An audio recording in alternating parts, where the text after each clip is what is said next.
that you never seen before. High heels take control, wonder what's behind the door. Let's turn on the lights and meet eye to eye. Get it up, boy. Get it up, boy. Say I'm more, give a little something more. Just play, no rules. Give a little something more. One day wrapped in your dreams, one time your favorite thing. Give me something, give me something. Oh, look behind the curtain, make you crazy silhouette. What's so sweet, can't escape. Behind the curtain, hide behind the curtain. Want to shine your fade away. Love the spotlight again. Give all you got.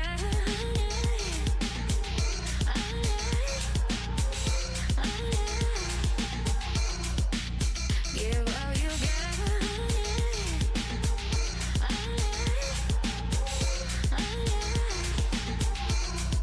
We behind the curtain on it.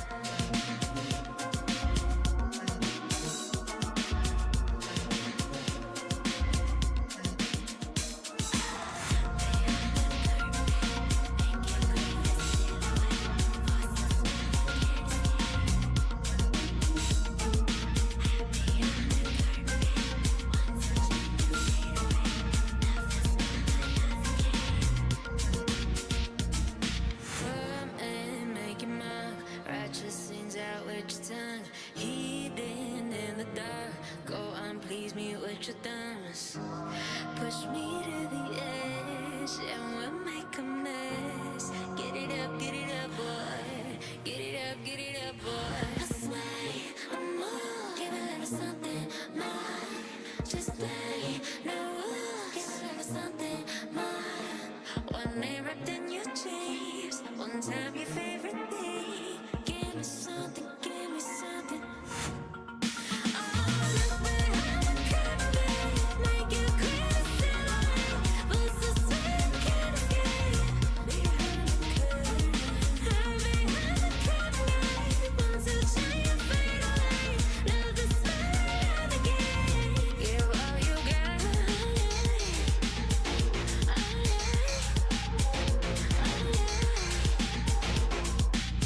Give all you got.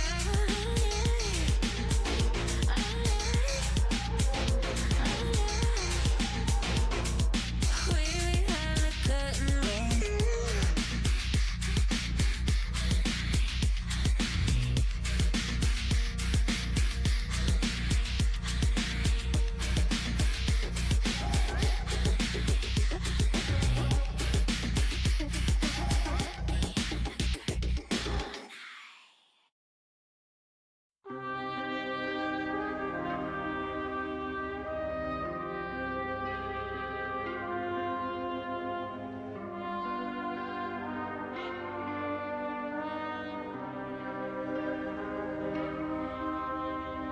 Lost in diamond dust on this velvet night. Gleaming eyes beneath neon lights.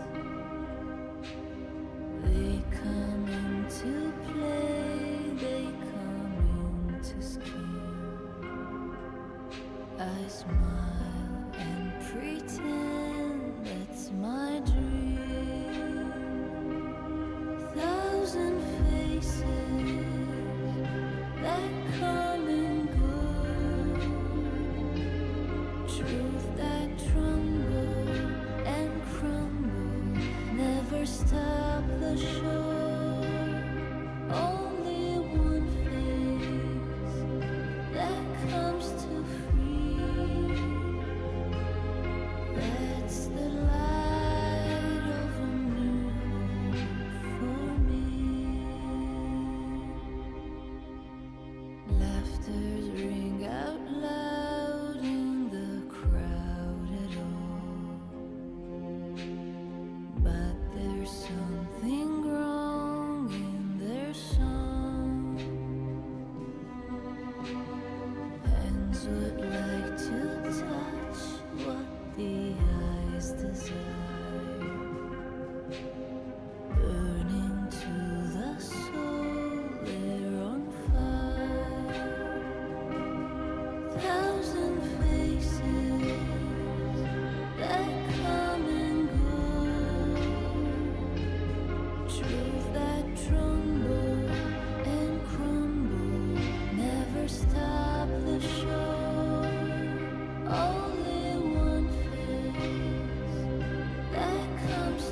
Hi, Mori. Good afternoon. Yes. Path to nowhere. Once again. Because I need to finish the event. Great. I did my dailies. Now we can go to the event.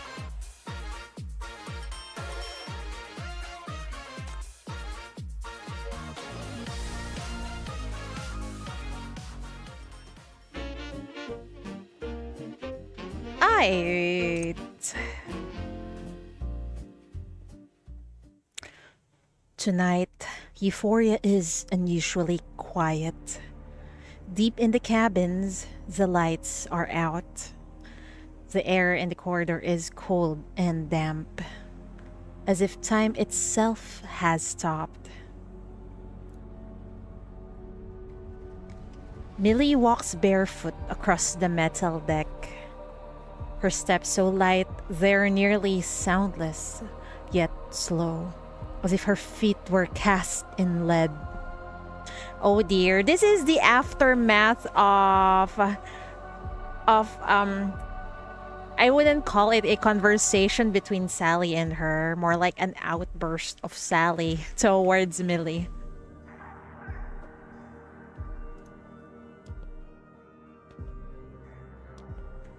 She has no direction, no destination.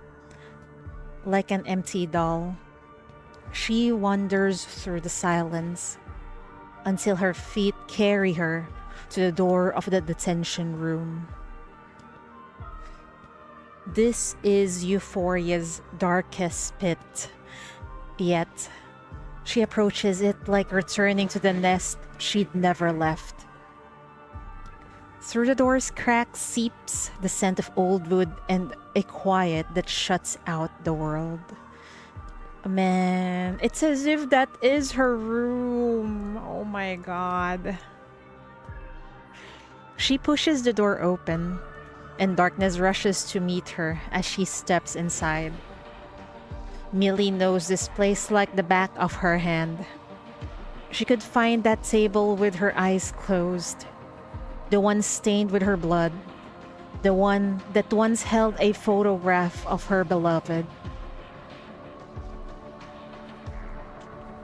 She opens the drawer, takes out the photo, and lights a candle. Man, she doesn't look happy in this illustration, as if she has lost all hope.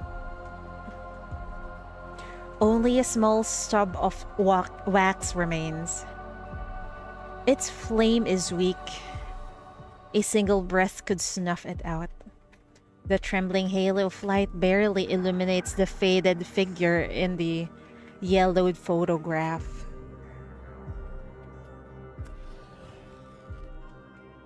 It occurs to her that it has been a long, long time since she last saw Chief. She wonders if she would even remember her face if she didn't look at this picture every day. What you love is nothing more than a fantasy. You love the fairy tale where you're saved and the idea of yourself waiting faithfully for your savior. The person you confide in, the person you adore. It's always been a delusion living in your head. And here you need to help me elope, just to prove your true love conquers all bullshit. I've fallen this far. And you think you can just plug your ears, shut your eyes, and find happiness by believing in love? Well, good for you! Go on, keep it up!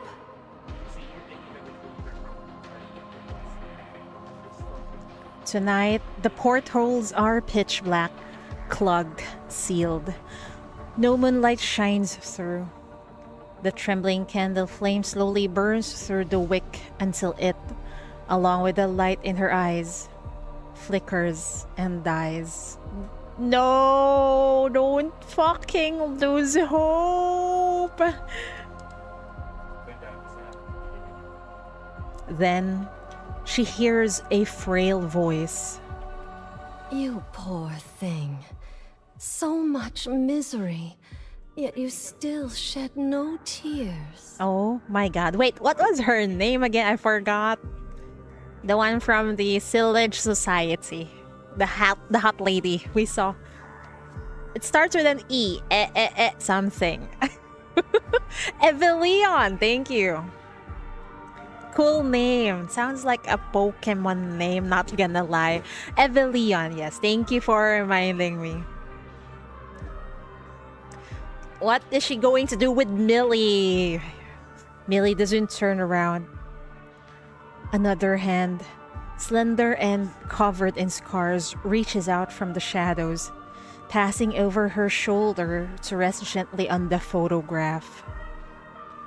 With it comes a strange fragrance, a familiar perfume.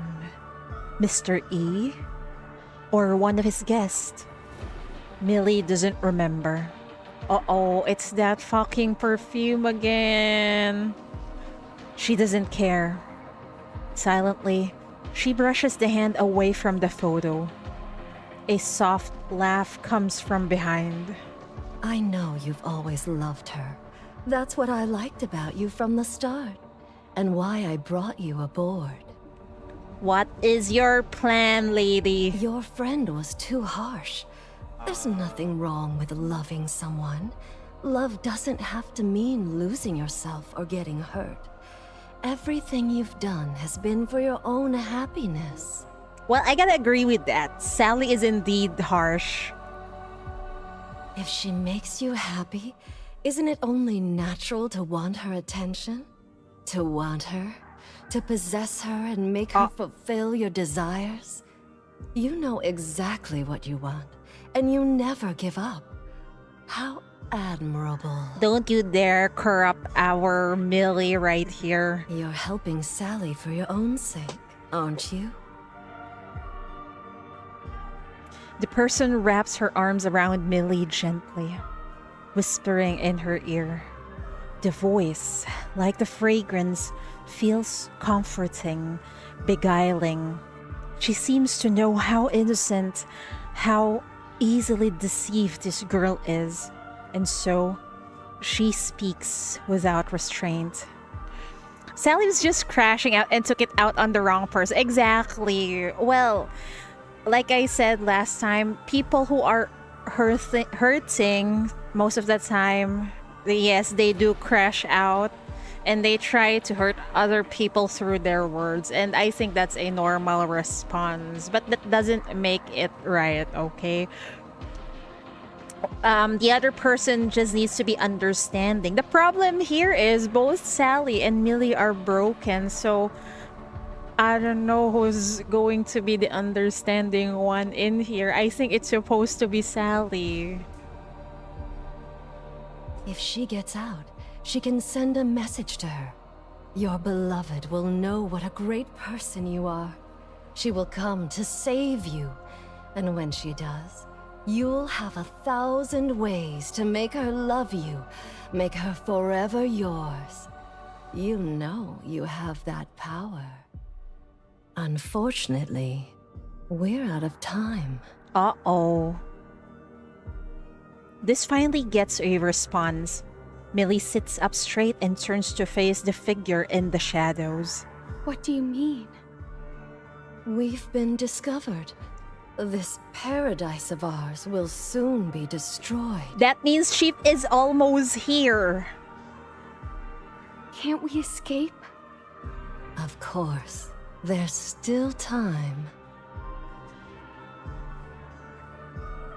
Then...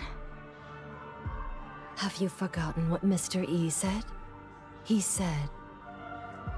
She whispers the words into Millie's ear. Millie's eyes go wide. Her reaction pleases the woman, yet also moves her to pity. She rises slightly and cups Millie's vacant face in her hands. Hey, It's hey, alright. what You are you have doing? me. I'm quite fond of you. Oh, and I'm no. willing to take you away, to fulfill your wishes, to bring you to your beloved. I can give you so much more. Enough with those deceiving words, lady. Show me how strong your love is. Prove to me it can be your strength. I believe you can, because you saw the truth a long time ago. You saw the truth a long time ago. What is happening here? Death has shrouded everything. Love is the only light. The strange fragrance turns into smoke, weaving into threads that coil around Millie's limbs. It is a familiar, gentle sensation, the same one she felt every time she passed out under the gangster's fist or Mr. E's blade. Every time she suffocated in this room. It is the breath of death. She lets death hold her, her eyes staring blankly into the endless darkness. After a long moment, Millie smiles again. Did she succumb to the temptation? As if what awaits in the abyss is not fear or emptiness, but her light. Yes. Death has shrouded everything. Oh shit! Love is the only light. Evely uncovers Millie's eyes. Not gonna lie, that's kind of hot. A twisted crimson pattern blooms across her back. Blood seeping from the sign, thickening into honey, falling from the void into Millie's palm. It fuses with her flesh, turning into a bee-shaped ornament. Dang! Is she using her underground powers on Millie? Oh my god! What does that entail then? A form most fitting for Millie. The sage of the underground smiles with satisfaction. She removes her hand. The light fades, returning everything to tranquil darkness. Oh shit. I think it's kind of the first time to see underground powers firsthand being activated in an event. She's the woman who gave Graves her ring, yes, and the woman who also talked to Parfait from the previous chapter. And the common denominator with those three sinners is they are under the libram of death. But if you actually look at their characters, I think these three sinners are so capable of so much love. We saw that with Graves, here with Millie, Parfait with her compassion with the West District people, right? And yet they are under the libram of death. I wonder why that is. Oh, we're back to the surface. I mean, to the white sands, not surface. Traveled through the sandstorm only to find an eerie spot of calm in the center of it all. What appeared before the patrol ship was a luxury cruise liner that seemed to materialize out of thin air. Its outline was subtly distorted, nearly impossible to capture in its true form, even through radar and visual systems. Only an extremely close range would traces of its existence become detectable. Optical camouflage, a mobile cruise ship, mania creatures lying in wait, and now an unnatural ash storm. These bastards have pulled out all the stops to hide their tracks. No wonder they've managed to stay off the grid. No wonder we couldn't find them. Using a mania storm as cover? Impressive tech.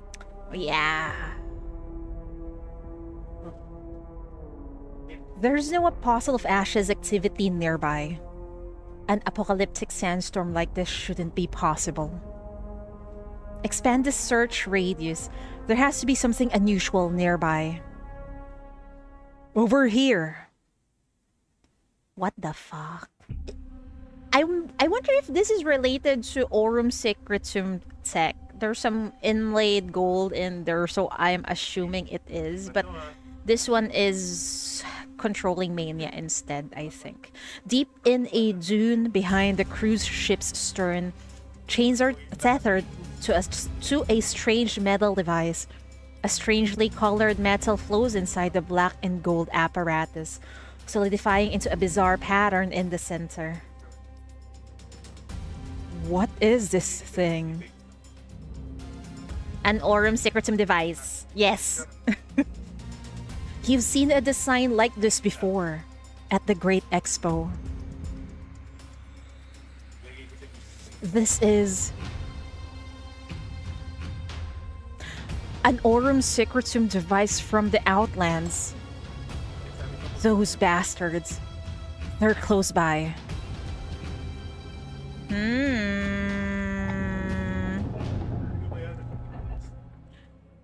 So I'm assuming Euphoria is being backed by Frasier, huh? You bypass the main entrance, pry open a hatch on the southwest, and slip quietly into the cruise's lower cargo hold. You've only taken a few steps when the floor shudders beneath you. They are marked in the death libra because they were created by the Sage of Death. Oh, I see. And somehow they succumb to their powers, huh? I mean, to her power.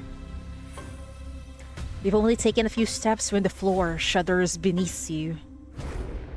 Oh dear, we're under attack.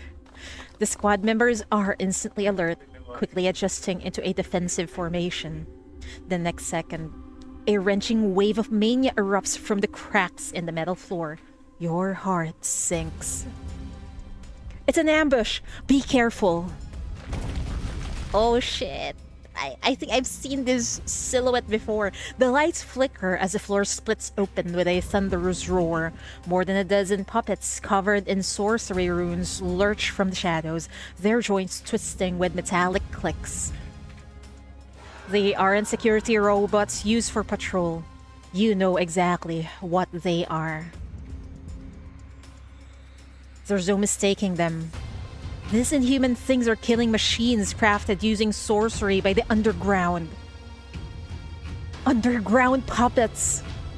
Not built for defense or deterrence. These are sorcery weapons designed for slaughter. It means they never intended to let anyone get out alive. The doctor steps in front of you. Her briefcase snaps open, metal clasp sparking as her weapon returns to her hand. A brutal fight is inevitable. Wow, our doctor can also fight. Damn, I wonder if she's going to be playable also.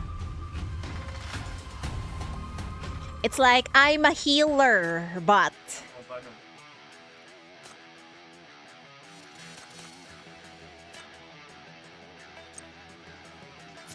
Oh. Oh my! If I had known there'd be a fight, I would have dressed more appropriately.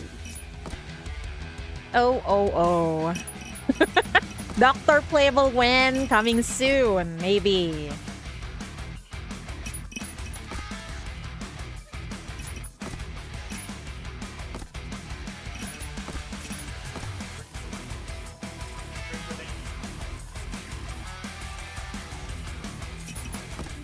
There is nothing to... I'll personally see them off on their journey. The omens are dire today. Sorry. I'm so happy you came to watch my performance.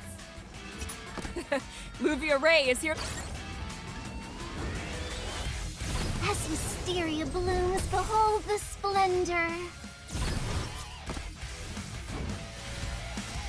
Damn, what did I put in the equipment? Back off! Don't come close!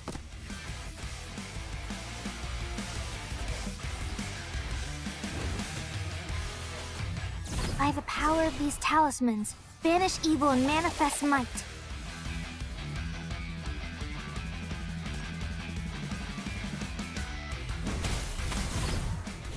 This is the guidance of the flames.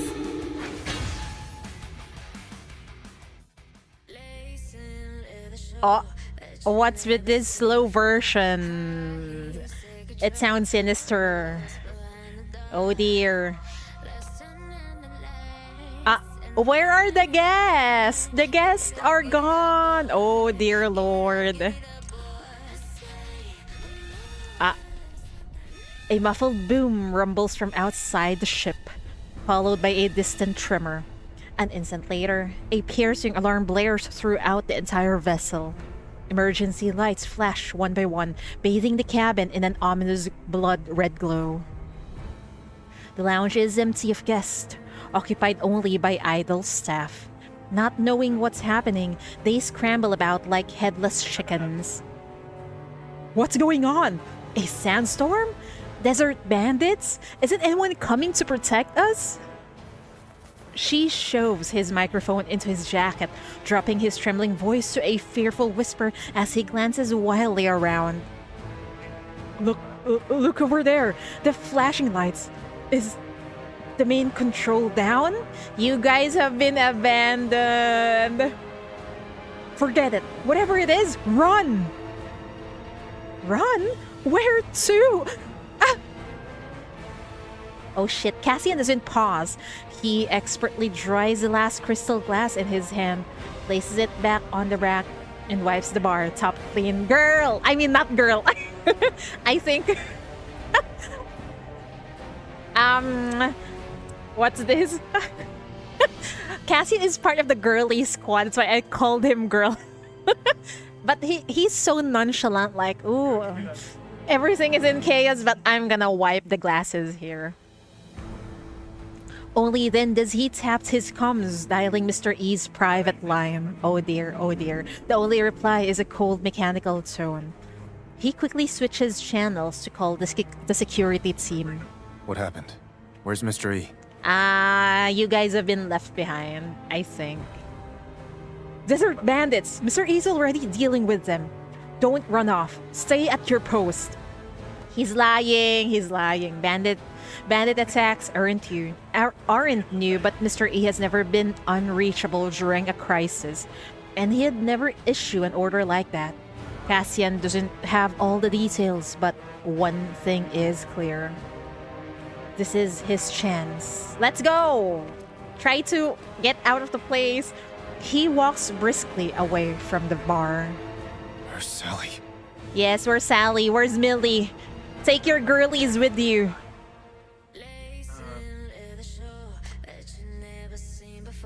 Oh no, what is this? Oh, everything is in chaos. There's sparks everywhere.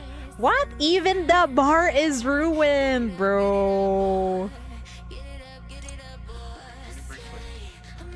Several staff members stand frozen at the bar, their faces contorted, torn between overwhelming grief and wild ecstasy.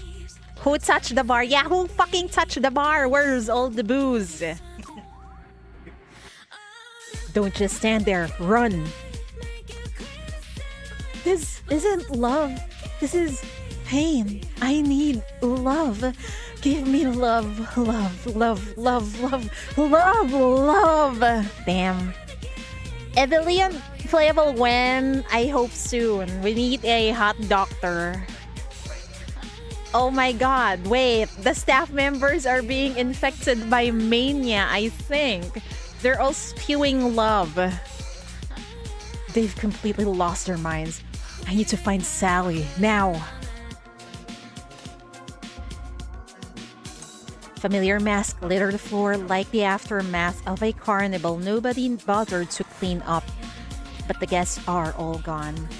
As far as security protocols go, the guests are evacuated right after Mr. E. They must have been whisked away to safety. Man, fuck Mr. E! He left his staff to die in the ship! What a terrible boss he is. Mixing glass, bar spoon, ice mallet, cocktail shaker. The tools of Cassian's trade lie scattered across the floor. He rummages through the bar for anything that might aid his escape, but finds nothing. Shit. Doesn't matter. As long as I have that liquid, I can make my own tools. Another violent tremor shakes the ship, and Cassian hears the shrieks of monsters and terrified screams. In this chaos, there will be no shortage of the liquid he needs. Yeah, there's going to be lots of mania around. Well, let's see. Do we have... Oh, not that one. Do we have new things to read? No? Okay.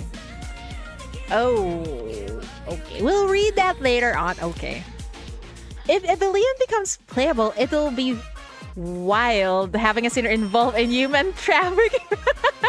Hey, we have Cinder who is involved with human trafficking, but not as terrible as Evelyn, I guess. There's Vader Blue. What the fuck? In the middle of all the chaos, we're gonna read a fucking employee handbook? Are you for real? Euphoria Employee Handbook. Another one of these booklets. Ugh, my head. The words on the page are changing. It's mania contamination. Oh fuck. Euphoria is committed to exploiting every employee while providing customer with entertainment that crosses moral boundaries. This guide provides standardized compliance testing for the staff. Please complete the following test questions based on the employee handbook. Aboard Euphoria, what should employees do in case of an emergency? Evacuate the area immediately. Not A? Strange. The handbook is stuck to my head. I can't get rid of it. What is this? It's like a cursed notebook. Contact security team immediately. I don't have time for this. I'll just try every option. Yes, let's just click everything. Seek help from the supervisor. What? There's no supervisor around anymore. C is wrong too. Okay, stay calm. Just try them all. One of them has to be right. Wait to die. Fuck you. Success. The irony. Just as I thought, we've been abandoned. Oh yeah, Vader Blue was doing some human smuggling, but she takes care of the people she smuggles. At least she cares. Evelyn, on the other hand, nah. And there's also Mr. E. Ladies, what are you doing here? You should get out, run! Mr. E wrote this guide. Fuck Mr. E, really. Cassian jogs through the corridor, stopping at the dressing room door to catch his breath. The dancers are gathered inside, lost and confused. Where are you, Sally? What did they tell you over the comms? To wait here for further instructions. Run. What? Get out of here. This is your last chance. He doesn't have time to explain. His eyes scan the room and land on Sally, huddled in the corner. He strides over to her and grabs her wrist. Come with me. Now. What? I already told you. There's no way out. Girl! Cassian, please just drag her away. She wrenches her hand free, her voice tired. Mr. E is powerful. He has so many sinners. He'll get rid of the bandits in no time. Then, he'll hunt down every last one of us who ran. Someone please slap her. It's pointless. I see that now. Do you want to die here? Euphoria's under attack. It's the perfect cover. We can get to the lifeboats. Yes! The situation is dire. This is no simple raid. The hallways are quiet.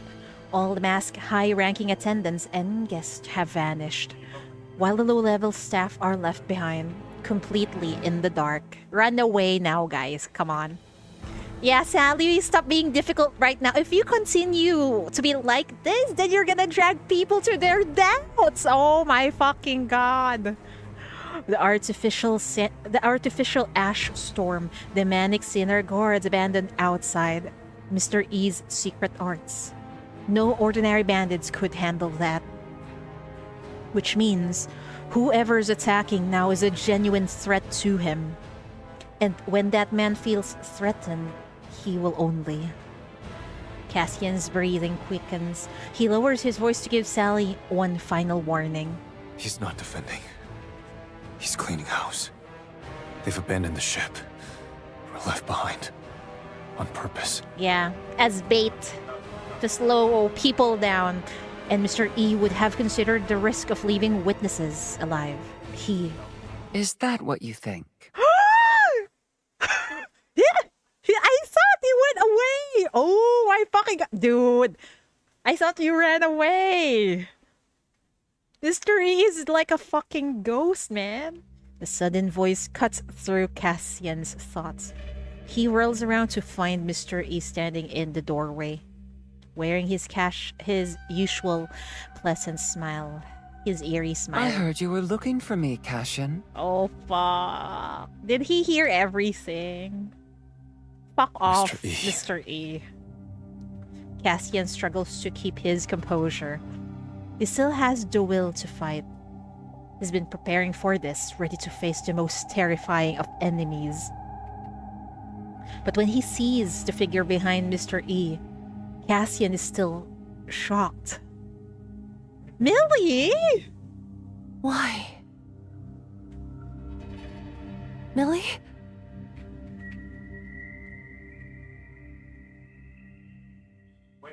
I don't think she's okay.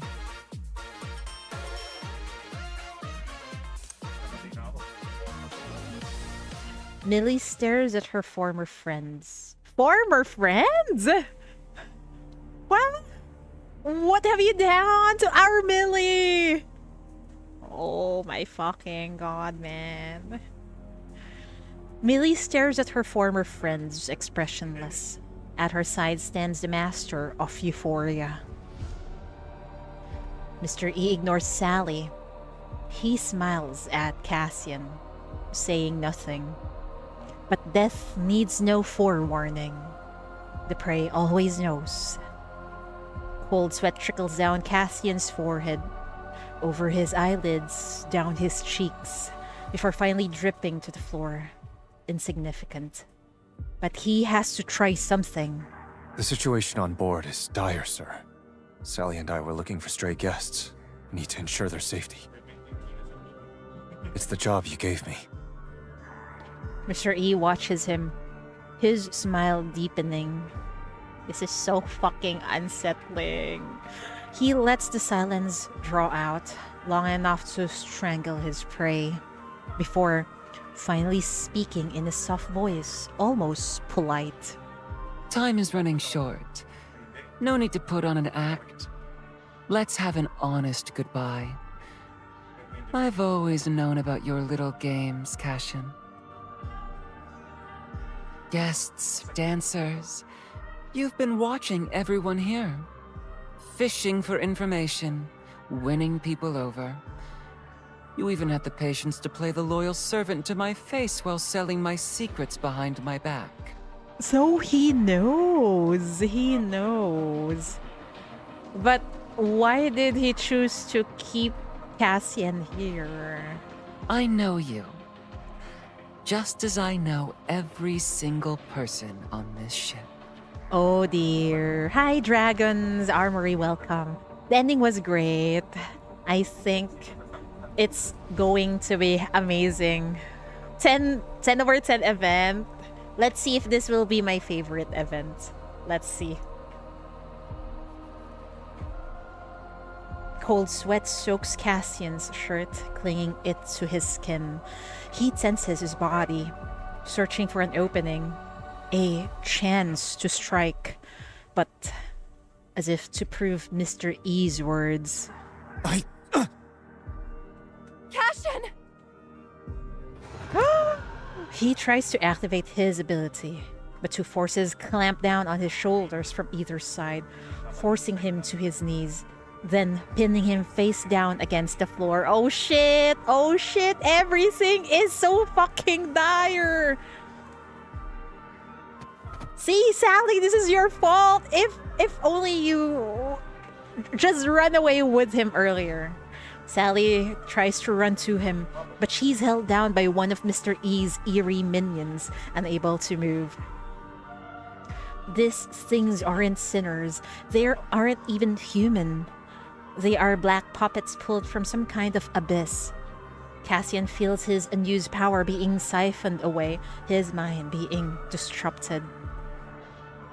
The sight of his friend's flight quells his fear. Cassian grits his teeth and glares up at the master looming over him. I know what these are. Underground puppets. You really are one of them. Are you going to use these to kill us all? Do you think Mr. E has a underground tattoo? But he seems to be quite insignificant than Evelian, so probably not. He's like a minion of Evelian, so probably lower on the underground hierarchy, perhaps. You fool! This will leave a trail. You don't have time to clean up the scene. They'll find out. They'll investigate. You're in a hurry to get away because they're closing in on you, aren't you? Hiding for so long, doing all your dirty work in the shadows, and you still slip up in the end. Your enemies will find you. Your scheme will fall apart! Mr. E listens to his rage, watches him struggle, his smile full of appreciation. Oh, how thoughtful. You always think of everything. If only you were still willing to work for me. Like Millie here. Like you used to. I could give you what you want. Tempting, but no. You're an asshole. Unfortunately, your revenge seems to be over. I can no longer help you, nor can I keep you. You won't be bound by this ship anymore. Such a shame. Just because he cannot hold Cassian here because he managed to do his revenge, right? And he's really an asshole. But don't worry. I won't let the puppets harm anyone. Not just for the reasons you mentioned, but also because... Because? You've all worked for me. You deserve a kinder end. What in the actual fuck? It's like, I'm going to kill you, but in a nicer way. Fuck you. Mr. E turns around. Go on, Millie. Make it easier for your friend. Hey! Oh no. Oh, stop this! Expressionless. Millie steps forward. Liquid seeps from her fingertips where golden honey once flowed.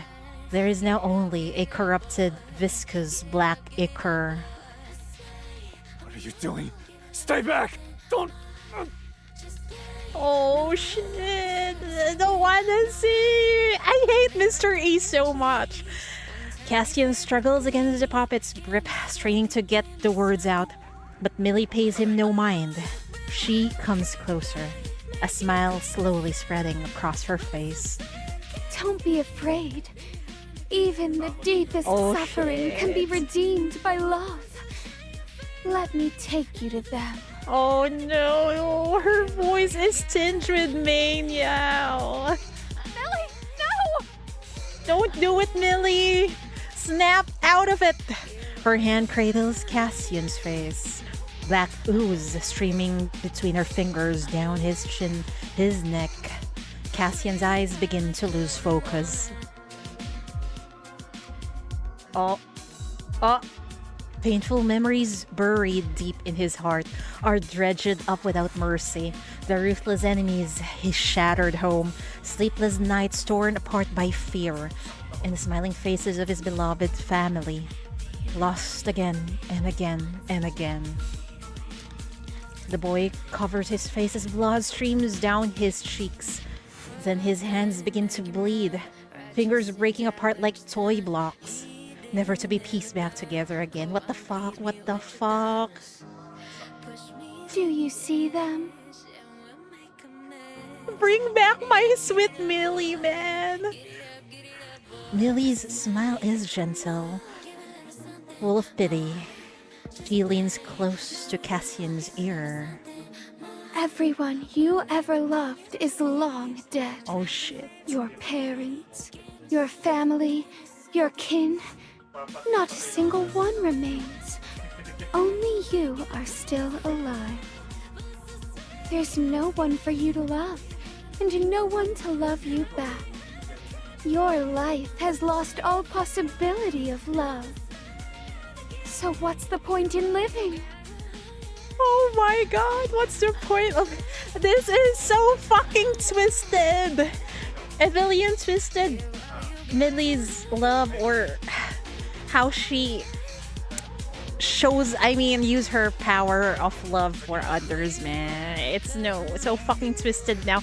Everything will just lead to death just because everything you love is dead, man. Millie is literally Naga from Nikkei. What? Wouldn't it be better to die with the ship? To be with your loved ones again? You'd be so much happier. She's not like this joke. She's just corrupted by the underground. Her voice is sweet as honey. Her smile bright as the sun, but the man in her grasp can no longer perceive it. Cassian's face is pale, his expression vacant as he mutters incoherent words. No! Can I see them again? No! No, you're too young! Then Don't fucking give up, man. Cassian! What's wrong? Wake up! Sally shouts desperately, but Cassian gives no sign of hearing her. She watches helplessly as his eyes turn cloudy and lifeless, as if his heart has been hollowed out. How could this happen? Didn't Millie's ability just make people lovesick? Didn't she use it just to protect herself? But what she's doing to Cassian is nothing like what she did to the guest. He's tormented, helpless, completely at her mercy. Her power, has it changed? It did! It still shows people the person that they love, but it can lead to their fucking deaths, man. This way. There's no trace left behind. Oh my god. Slowly, slowly, they will sink into their most painful memories. And then they will turn into monsters. This is such a fucking cruel death. She looks back at Mr. E with a smile, as if waiting for his praise. He gives her an approving nod, for she has awakened a new power, one that is still growing. She has not disappointed the sage. Well done, Millie. Once you've dealt with the rest of them, come back to me. I'll take you to see your lover. He's lying! There's no one worth taking from this ship except you. Well, wait, unless there is really a Millie Chief reunion. Mr. E looks at the day's Cassian. You were kept alive because the ship needed you. Now the ship is sinking. You should show your gratitude and give it a proper send-off. Fuck you, Mr. E, for real. Finish your last job. Disappear cleanly. He departs, leaving two puppets with Millie. A noise comes from a nearby closet. Someone is hiding inside. The puppets drop the now useless Cassian and gleefully scuttle over, dragging a poor wailing attendant from his hiding place. Oh shit! Millie walks over with a beaming smile, stepping over Sally to get to her new prey. Those horrific screams pierce Sally's heart, finally awakening her primal fear. No, I can't die here. Not like this. I have to get out of here. Another blast rocks the ship violently. The lights flicker and the puppet's grip on her loosens. Seizing the chance, Sally kicks hard at her captor. Her hands are nearly wrestled out of their joints, but she manages to break free. She scrambles to her feet and lunges toward Cassian, the puppet close at her heels. Another tremor sends the puppet stumbling. Sally throws herself to the floor and clutches her friend to her chest. Oh! Seizing her last chance, she kicks over a nearby clothes rack. Dresses and metal poles crash to the floor, creating a momentary barrier. Sally slaps Cassian hard across his face. Wake up! You said we were going to escape together! His cheeks are red from the wax, but he gives no response. Glancing back, she sees Millie regaining her footing and turning her head toward them. Sally curses, hoists the dazed Cassian over her shoulder, and dashes for the door. What the fuck? Sally is so fucking strong! He managed to carry an adult male on her shoulder and ran away. As one final boom echoes through the ship, they race out to the backstage area and into the chaos of the main hall. Also gotta salute Sally because she didn't leave Cassian behind. It's like she doesn't want to leave her friends. But what about Millie though? You fight through the ambush and storm into the ship, only to find the entire deck empty, save for a few puppets. No sign of the suspect. No sign of the victim who sent the distress signal. Barely any documents left. Only the red emergency lights flash across hollow, gaudy halls. Wait, is this Chief's point of view? Oh my god, Chief is on the ship! Let's go, let's go. Please save everyone. Did they get tipped off? Had they prepared for this? Something feels wrong. You need to find someone, anyone, to answer your questions. And then, you hear a voice. Who the hell are you? I said that no one was to enter without my permission. The patrol team kicks down every VIP room door until they finally discovers two living souls who can still speak. Did this guest got left behind? Hi, Puru. After this event, player watch Millie's interrogation. It provides closure. Okay, I will. As long as we have the time, okay. If not, I'll go upload it as a video on my YouTube channel. Hi, Ordamare! Welcome. One is clutching a lamp to shield himself, scared out of his wits. The other, scantily clad in expensive robes, quickly regains his composure after the initial shock and begins barking orders. Apparently, he'd been having such a good time that he didn't even notice he'd been left behind. Oh my, what kind of a good time is this? They're both dudes, huh? Okay. You do you guys, enjoy yourselves, but there's chaos outside your room. This one's got serious issues. Yeah. The doctor snickers at the comedic scene. Me too. That's so funny. Anyway, a discord soldier taking the cue steps forward and restrains the man. What do you think you're doing? Get off me! My father is... The soldier, tired of his whining, pulls out his gun and fires a shot into the floor by the man's feet. The noble captive suddenly remembers his manners and meekly raises both hands. See? All you need is a gun. And that solves any problem. And that concludes conversations also. That easy. Another soldier throws a towel around the man, hugging the lamp. Oh my god. This is probably one of the employee and brings the pair before you.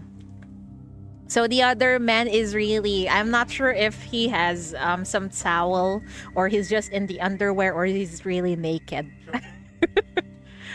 It's up to our imaginations. Do you run this place? Both shake their heads frantically. This dude seems to be into twinks, maybe. I don't know. That's just my don't mind me. That's just my fucking imagination. Guess then? One continues shaking his head, but the other misses the beat and accidentally nods. Who are you delivering intel to? Who's your handler? What does Farland want from you? I don't know. I think they all left. Said they were ending the voyage early. A few more rounds of interrogation don't come up with anything. The one who talks is screaming his head off. The other's jaw is chattering so hard he can't form words.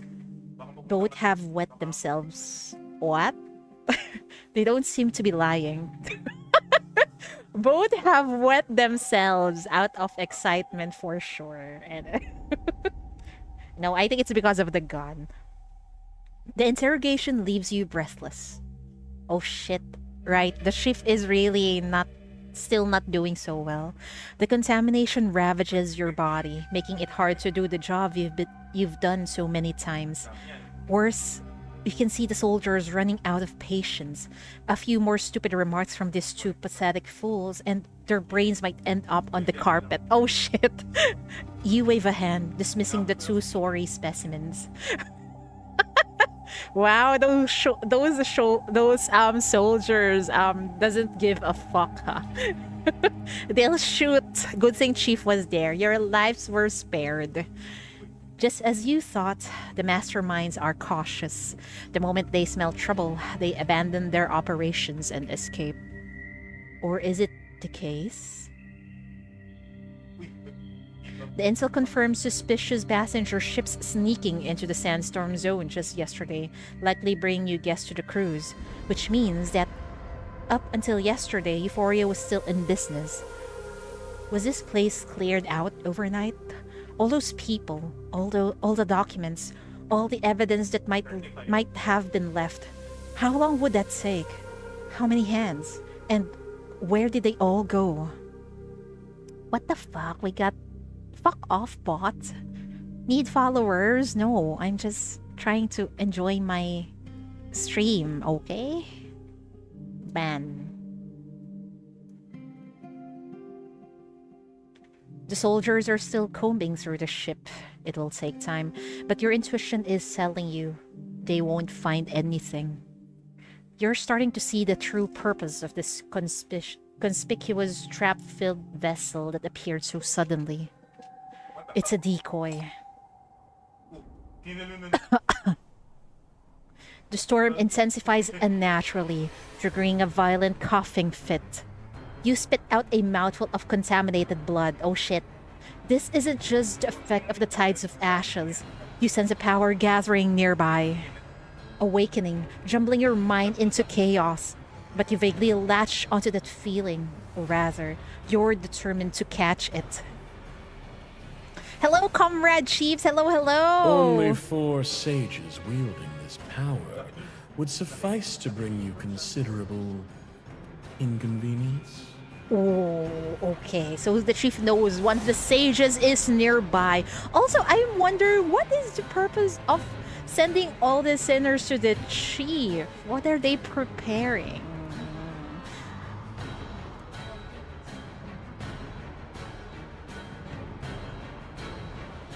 Of course, it's them.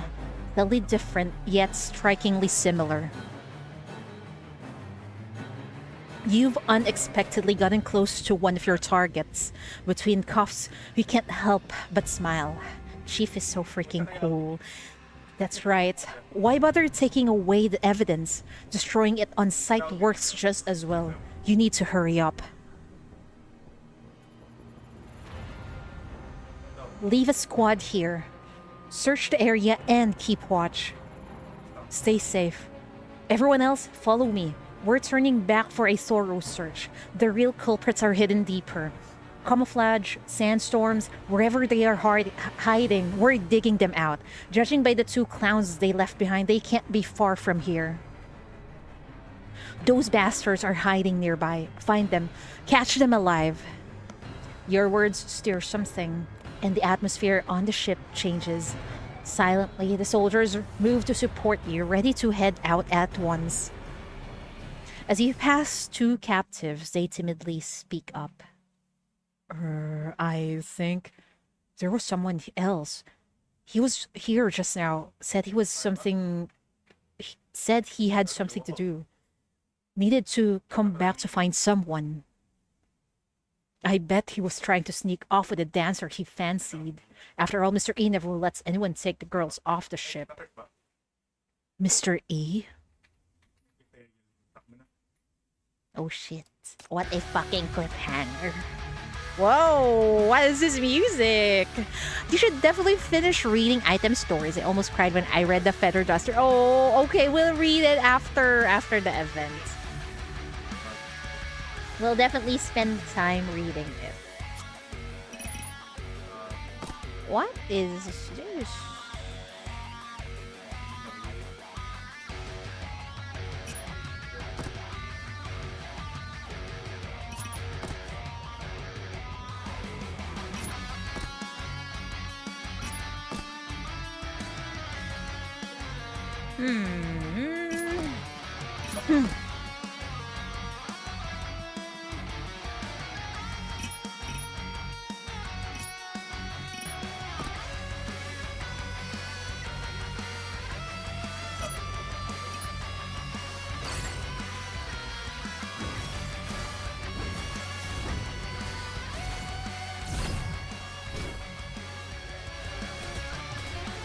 My sincerest love. As wisteria blooms, behold the splendor. Back off! Don't come close! This is the guidance of the flames. What was that? It fucking flies. But anyway, they're dead. So My it's sincerest going to be love Daijobu. for you. By the power of these talismans. This is the guidance of the flames. You can place runners on those circle stages. Ah, right. But it's fine. It's over now anyway. The alarm keeps blaring through the hallways, the nerve-wracking boom sounding like countdowns from depths of the white sands. Millie walks down the corridor with a beaming smile. The golden cords of her dress sways with each step, like ominous signs trailing in death's wake. Each click of her heels against the floor meets the beats of the alarm, creating a strange, ritualistic rhythm. She's dancing to the alarm! That is so hot of her. The guests are gone, leaving only panicked staff members and performers. When they spot Millie, the dancers rush toward her, desperate to know what's happening. Millie, what's going on? Where are we supposed to go? Are we evacuating? Shh. Keep it down. The show's not over yet. She puts his finger to her lips in a playful, shushing gesture. No one is coming for you. The ship is going down. Where would you go? Damn. Sensing something off, Snow uses her ability to Sensing something off, Snow uses her ability the moment Millie draws near, blasting snow and ice shards before turning to run, but it's too late. Millie's puppet moves like shadows, tackling Snow to the ground before she can turn.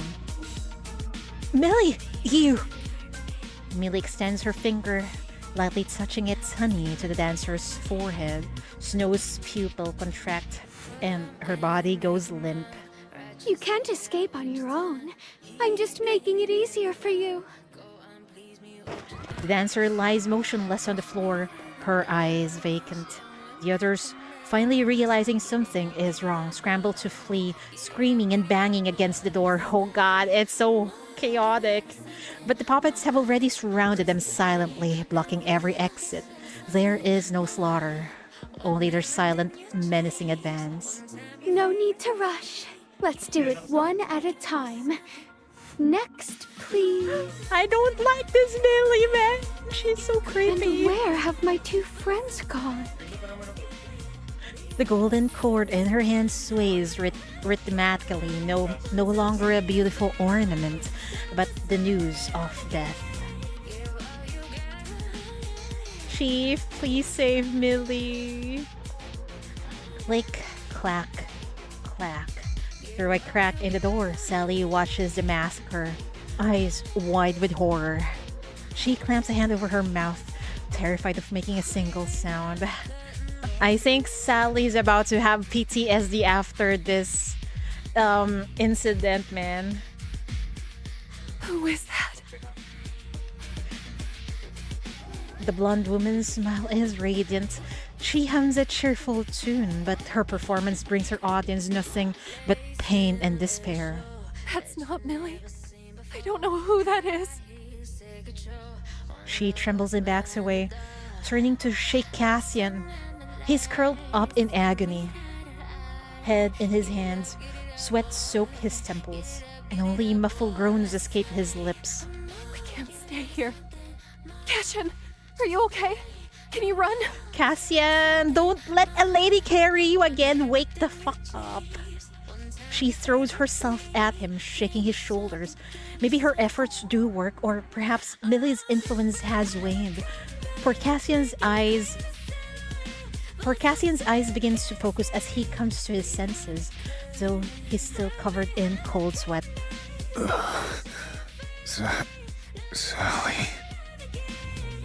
Cassian rasps her name, beckoning her closer. Listen, you can't stop her. No one can. If this continues, she'll kill everyone. No, there's still a chance. We can't.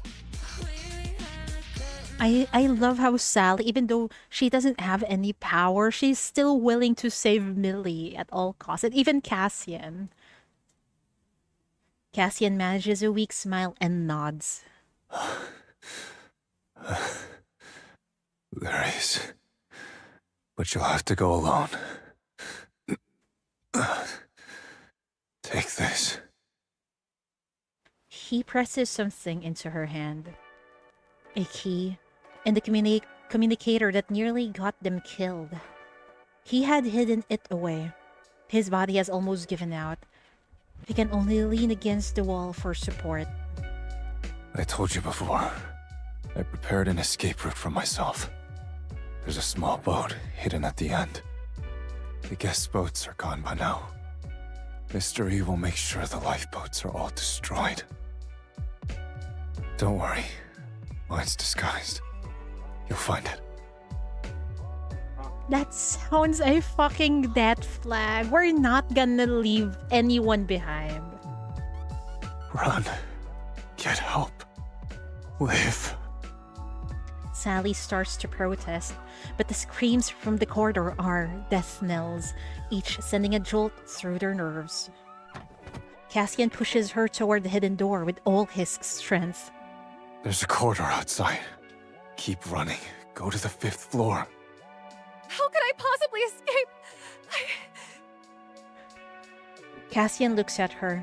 He's seen that look countless times before, on faces that were innocent or angry or filled with want. Faces once so full of life, slowly hollowed out by this hell until they became the same mask. He's seen it so many times, he thought he'd go numb.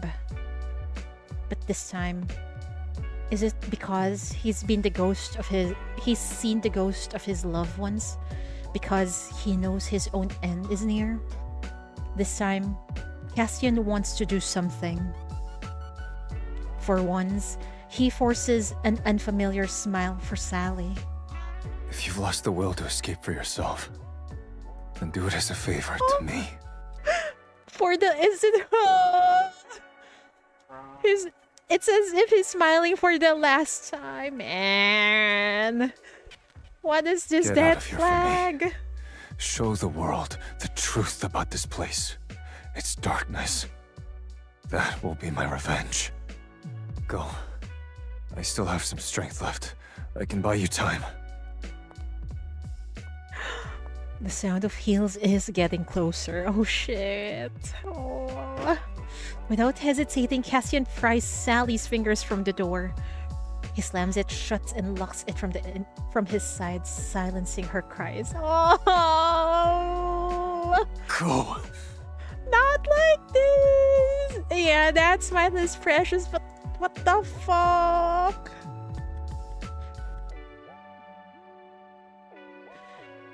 Behind the hidden door, tears stream down Sally's face. Through the wood, she hears the click-clack of heels stop where Cassian had been. A familiar laugh rings out. Sally grits her teeth, forces herself up on trembling legs, and staggers down the dark passage. Oh man!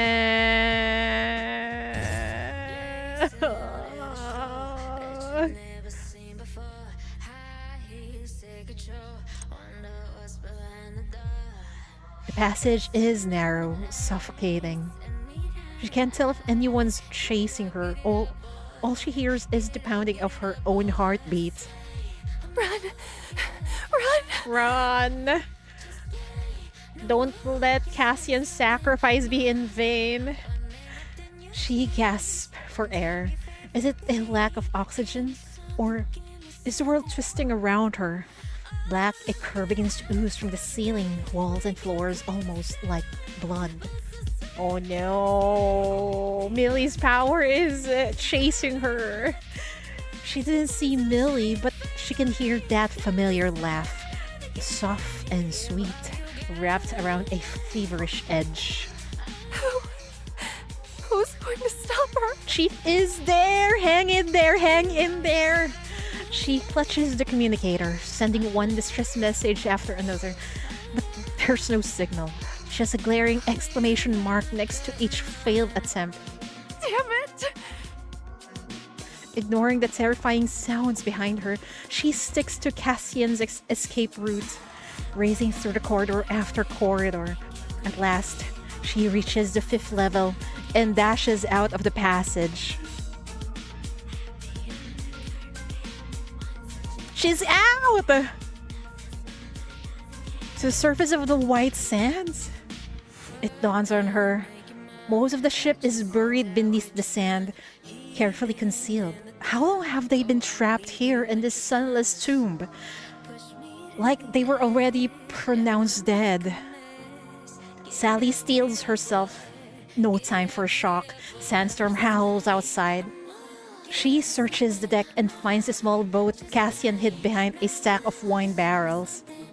She activates the crane, lowering the boat toward the sand, and jumps in when it's near the surface. The key. Right, the key! She fumbles for it with trembling hands. As she goes to start the engine, she glances up to confirm her escape route. But in that one glance, Sally sees something that makes her freeze.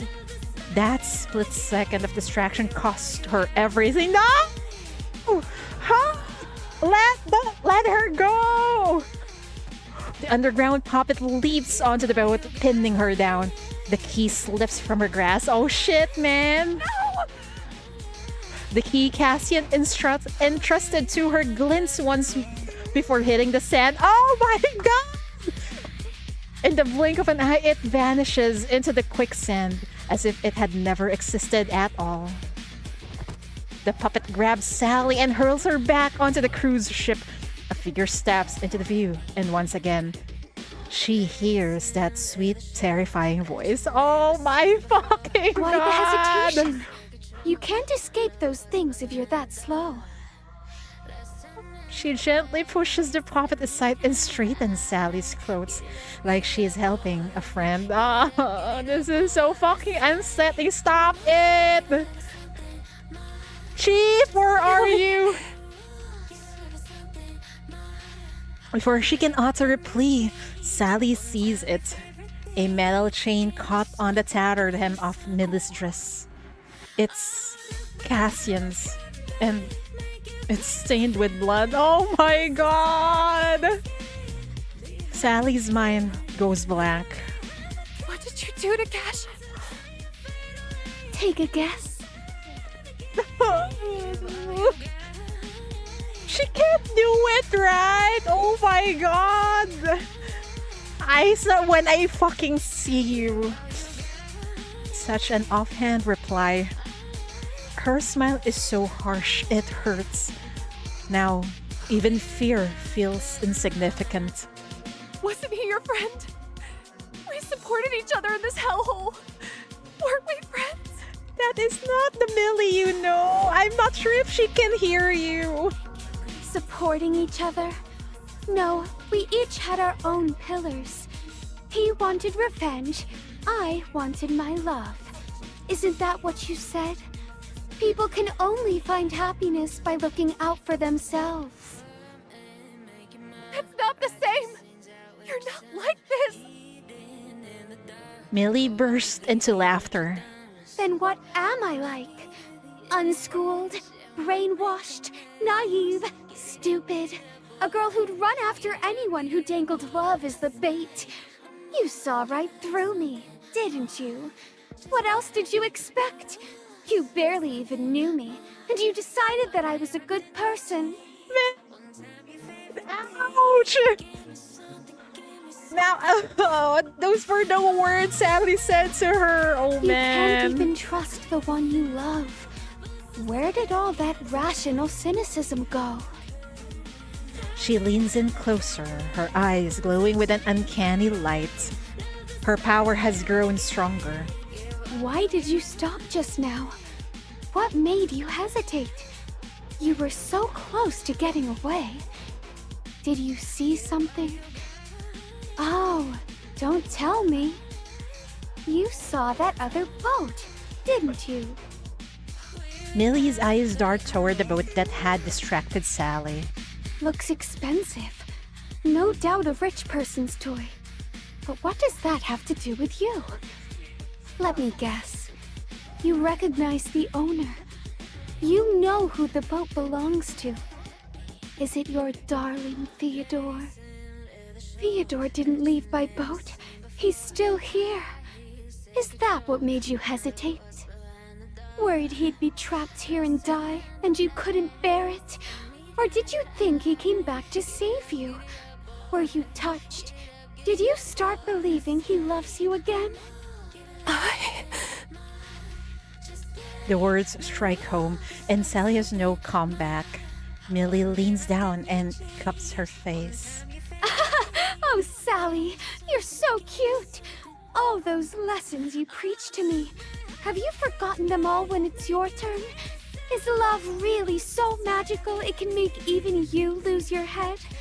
Well then, let's take a little trip down memory lane. No, don't do this to her! No, don't! Millie laughs and laughs, honey oozing from her fingertips. She dips it in Sally's fear and smears it across her terrified face. As happy as a girl applying makeup to her best friend. That's hot, but given the circumstances, it's scary as fuck. Think back, and don't forget what you told me. Love is the dumbest joke there is. True love and destiny are lies. Hormones, stories, every flutter of the heart. They're all lies. There's no such thing as perfect love. No one is coming to save you. And the one you love is never, ever to be trusted.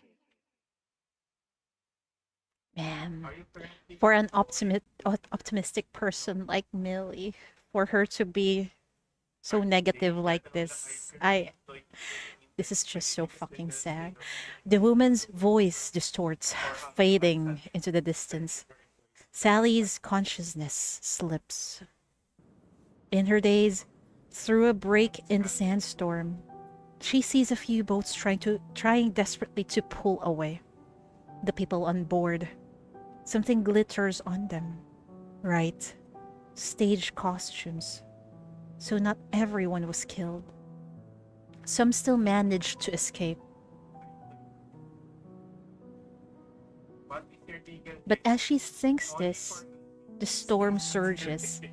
The white sand begins to churn, forming a massive whirlpool with the ship at its center. Black contamination spills from the vortex, slowly spreading, chasing the boats, pushing further. At the end of their escape route, a twisted black barrier rises, blocking the way. She watches as the whirlpool pulls the boats back, dragging them toward this hopeless abyss. Sally's vision blurs. In the darkness, she sees Theodore. Shy, timid, frightened Theodore. Did he escape? Would he be foolish enough to come back for her? what they had, was it really love? I never expected perfect love from him. I never expected him to save me. Because from the very beginning, I knew he was a coward. Yes, he doesn't have any balls to fight for his love. He doesn't deserve you, Sally. Please fucking move on with him.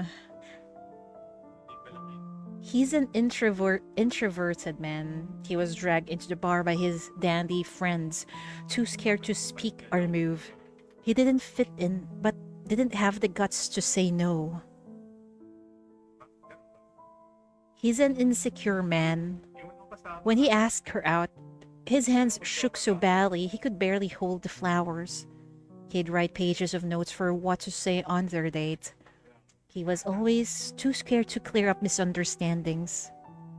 And after blocking that bottle for her, he was so terrified he grabbed her hand and ran several blocks.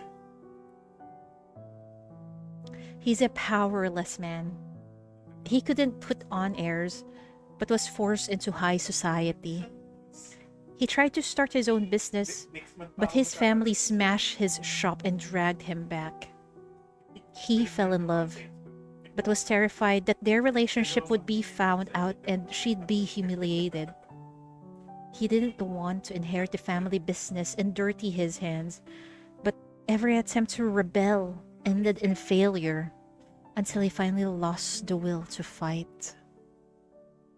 Yes, she always knew he couldn't save her. He couldn't even save himself. So, why would she still? That is just so sad, man. I've always been a coward. That's why I admire you and respect you. Now I suddenly feel bad for Theodore. It's as if he was trying his best, but because of his horrible family, he cannot pursue the one he loved. I think the only wrong thing about him is probably he given up. Given up. He didn't try to fight for Sally. You're the bravest, proudest person I've ever met. You never back down, never give in. You shine brighter than any of the wealthy and noble people I've known. Just watching you gives me the courage to face my own miserable life. I'm sorry, Sally. I'm not the best partner, nor the richest, the strongest, or the one who understands you most. The things I try hard to give you might not amount to anything, but I want to do my best to make you happy. Even if it's just a thank you. He's not a bad guy at all! It's the world that is so fucked up! Man. One of the readable items is his. Okay, we'll read that also. Hi, Anna's legend. Welcome, welcome. Thank you for coming into my life. Oh, that is so fucking sweet. I was hating on him earlier, but now I don't think I can anymore.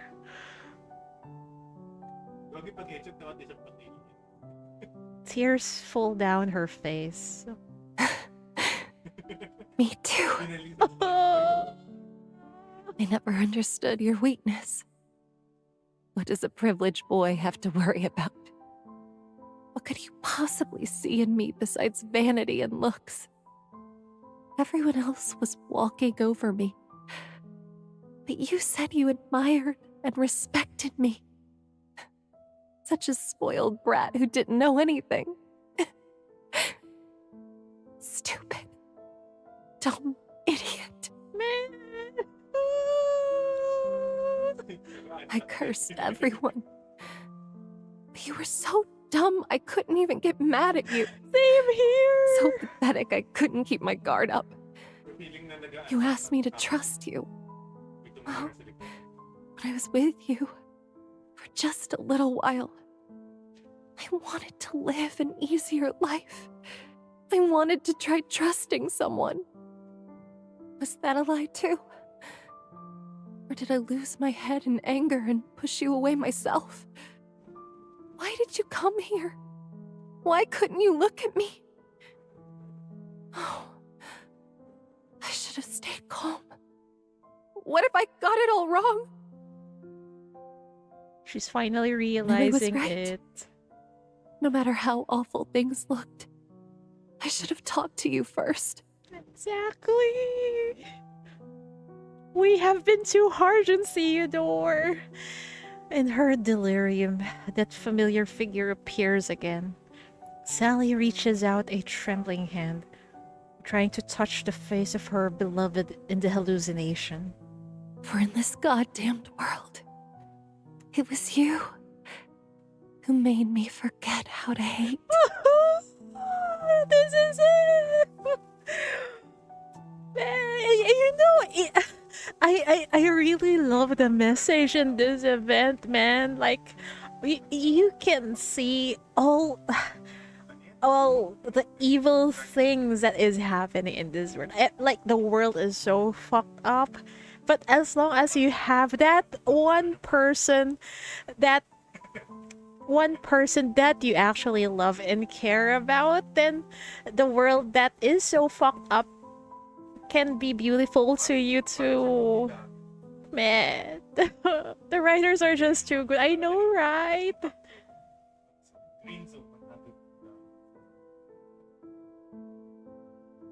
Her vision slowly clears. Theodore's face morphs into Millie's, smeared with blood.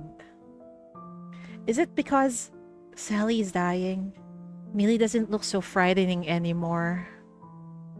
I think if Theodore was easily peer pressured into visiting the bar, he was like the peer pressure into visiting this messed up place. I think so. Maybe they thought they can have good connections in this place. That's why he reluctantly went there. That's what I think.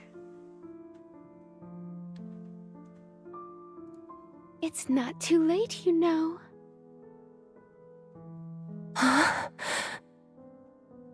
She's wearing her usual silly smile. Is she back? Millie, are you back? It's not too late, Sally. See what's in your heart, and you'll never lose.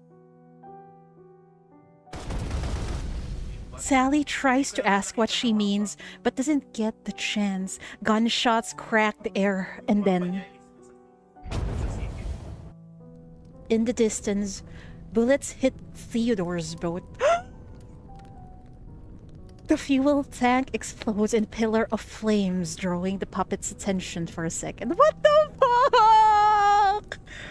No!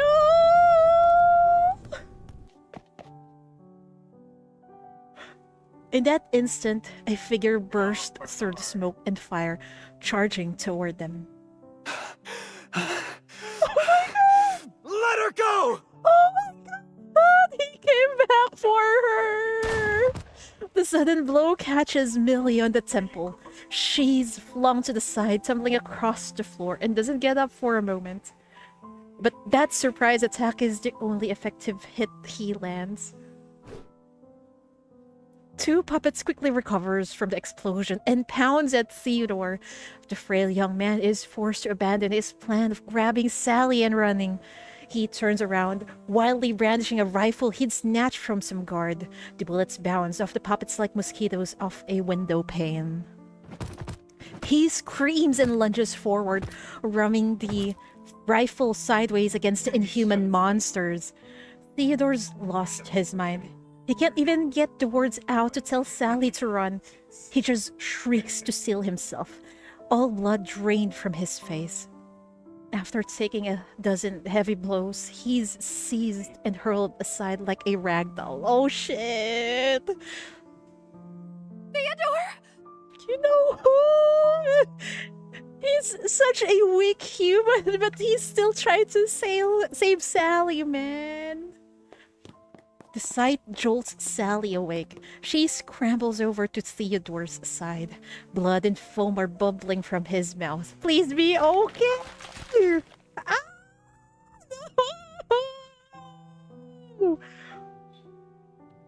The puppets have shattered his body, and terror has crushed his mind.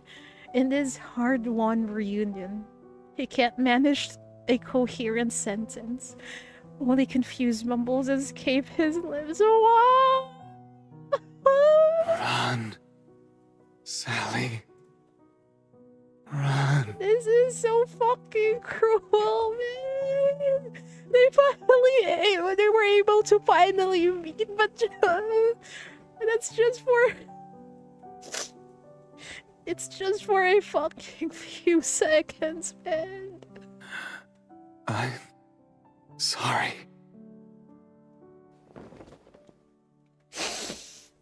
Sally's throat tightens, and she pulls him protectively into her arms. You idiot! If you're going to be a coward all the way! Why play the hero now? You... Stay back! She snatches... Man, I cannot see the screen. She snatches Theodore's rifle and points it at the approaching puppets. Hatred drives away her fear, consuming her, filling her with a strength she'd never felt. She glares at the monster she was running from just moments before. I said stay back, you bastards! She fires without hesitation. The puppets try to dodge, but strangely, they seem to be moving in slow motion in her eyes. Sally adjusts her aim and fires again, blasting a hole in one puppet's head. The vile thing stutters, then straightens its neck with both hands and attacks again. Sally is out of bullets. She grabs the barrel and swings the rifle like a club. Die, you monster!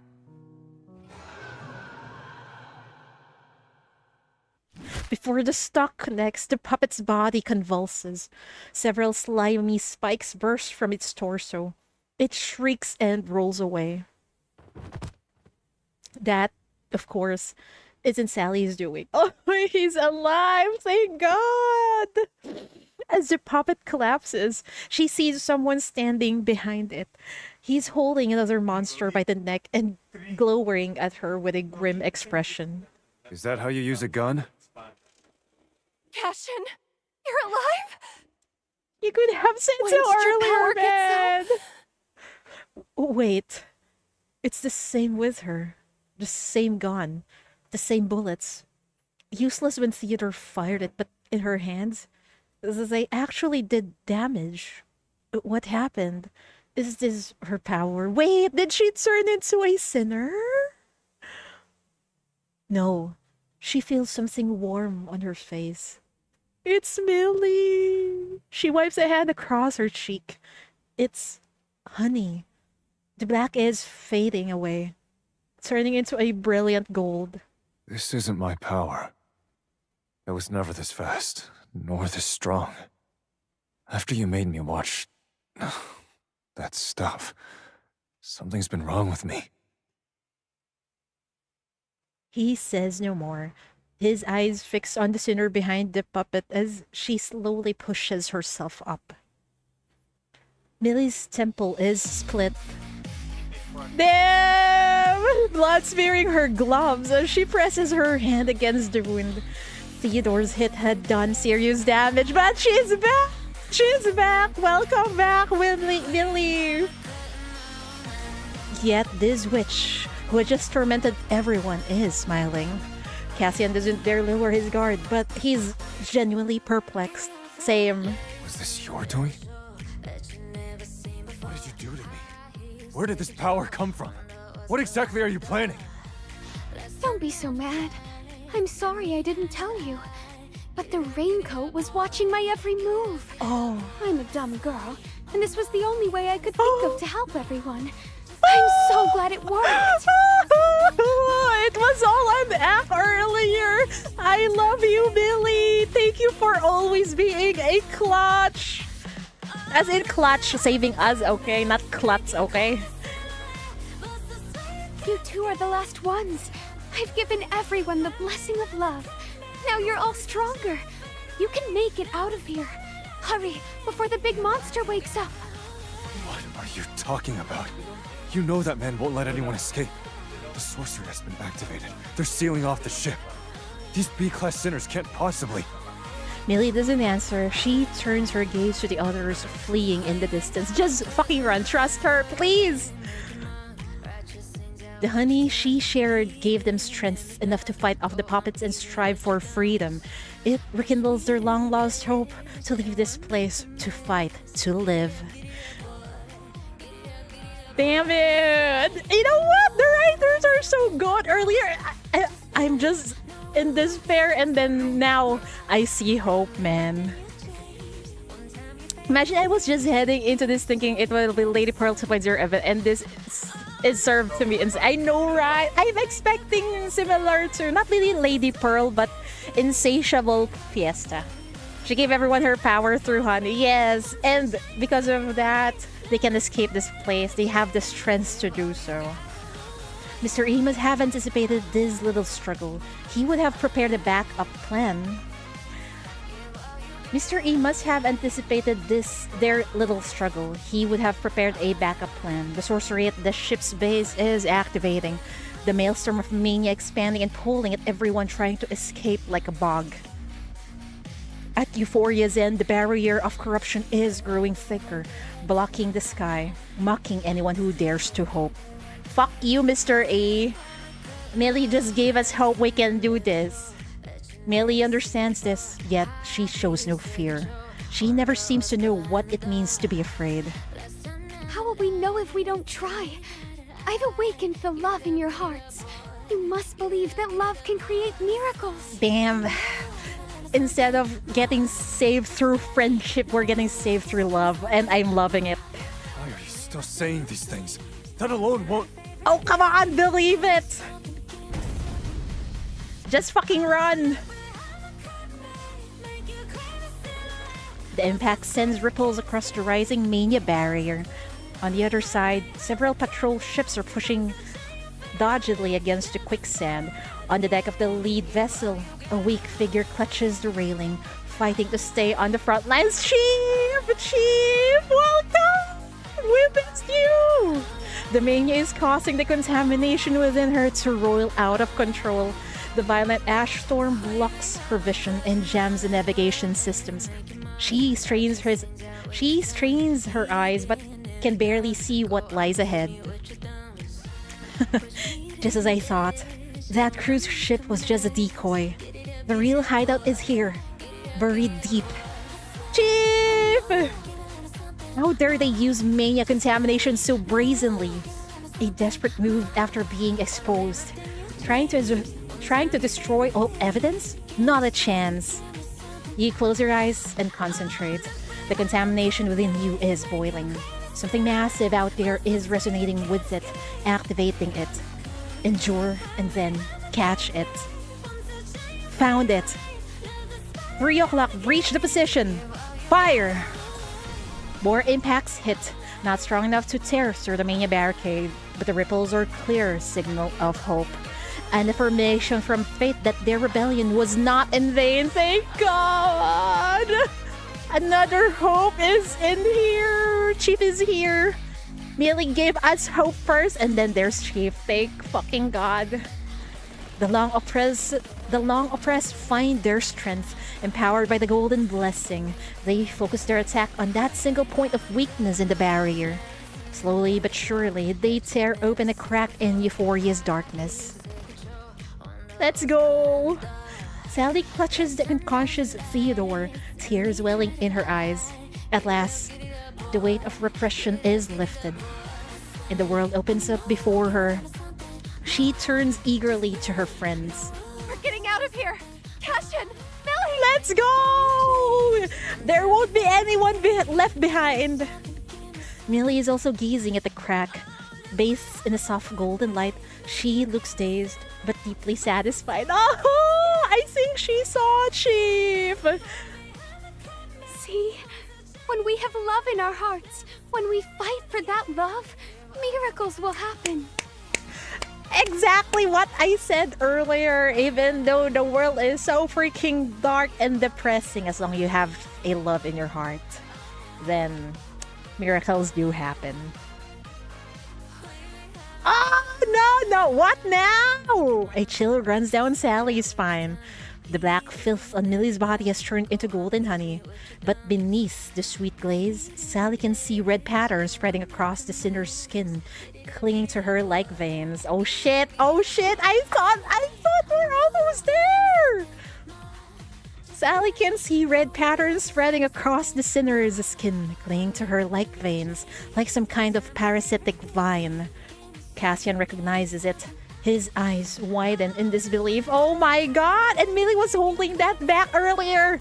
It wasn't that man. Your power comes from the one behind him, the master of those puppets. What did you trade? Don't tell me! Oh my god! A violent tremor cuts him off. From the belly of the ship, from the depths of the swirling vortex, comes a low, twisted growl. Something has awakened. Mania contamination erupts from below, and nearby corruptors and sand beasts shriek in response. The sandstorm intensifies, cutting off their path. He can only hear Millie's soft reply through the honey. I told you, a monster's about to wake up. If you don't go now, you'll be eaten before anyone can save you. I'm the only one who can stop it now. Leave it to me. I'm worried. Please stay safe. I beg you. It looks like Chief has a lot of enemies here. Please, help me get word to her. And don't die, okay? Everyone here is my friend. Oh, don't die on us also. I beg you, please. Don't just stand there. The blessing of love has a time limit. Finally, there's a chance to get out of here alive. You have to seize it.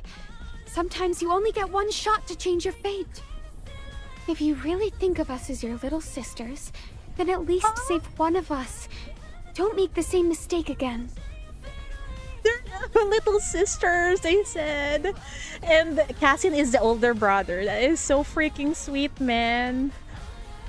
Cassian hesitates, watching the white sand flowing faster beneath his feet, and the mania pulsing from the ship's hull. Finally, he grits his teeth and makes up his mind. Damn it. He grabs Sally and the unconscious Theodore and jumps onto the boat. The vessel built only for two pitches and rolls, barely landing upright on the sand. The key he gave Sally is long gone. Cassian morphs his blood into a key as shaped his known by heart. Without hesitation, he turns the key and starts the engine. Cassian, what are you doing? What about Millie? If you want to help her, we need to get out of here and find someone who can. We can't do anything now. We'd only be a burden. Go to the chief! Hurry! She's not coming with us. Millie! Millie! Oh god! At the heart of the mania contamination, the crimson vines are crawling over Millie's body, carving into her skin. The backlash is corrupting her flesh, but it can't take the smile from her face. She's so fucking strong! What did you trade? Don't tell me! Don't make it hard. She already had enough of these hardships, man. What the fuck did she trade? Oh my god. When I get my gun, I'll shoot you both. Maybe we'll spare Evelyn because she's hot. Never mind. On the other side, in a departing boat far from the battle, a man is holding a black umbrella, sheltering the weak sage against the storm. It reminds me of the dude with the umbrella like before. What's up with the underground peeps and their black umbrella, huh? What do you suppose she had to give me? Poor girl. No power, no money, no one to look after her. all alone, barely strong enough to protect herself. To make a deal with me, she could only offer her life. No! Her life! How do we cut this deal, man? But I have a soft spot for her kind. As the bells toll for the end of the world, I find a special fondness for those who still choose to live with such innocence. Is the world really ending and past to nowhere? Huh? So wretched, yet so fortunate. So foolish, yet so prudent. Always clutching that fragile, unwavering passion. People like her are rare these days. It's a pity, Evelyn thinks. Hey, that's just how Parmas are. Yes. Is this another form of Parma, I wonder? Remember, she has an interrogation. Wait. Who has interrogation? Millie? From the wounds she cut from Millie, blood begins to boil. Crimson patterns grow and spread, channeling the fiery life force from another into the sage's ashen body. Girl? Wait. Is this why she's approaching these girls? Is she siphoning their power to use as her own? You've taken more than enough of my power. Now, it's time to give me back your most fervent love and death. Oh, it's the other way around. Millie is getting power from her. And now it's at the cost of her life. Oh, God. I swear to God, if you hurt her. Sally has never felt such panic. She struggles desperately, trying to break free from Cassian's grip to jump from the boat, grab the idiots, and screams and sends into her. Okay. Millie's interrogation made me fall in love with Millie even more and is the epilogue of this event. Okay, got it. I will definitely read it. Don't worry. Thank you for hanging out, though. See you around.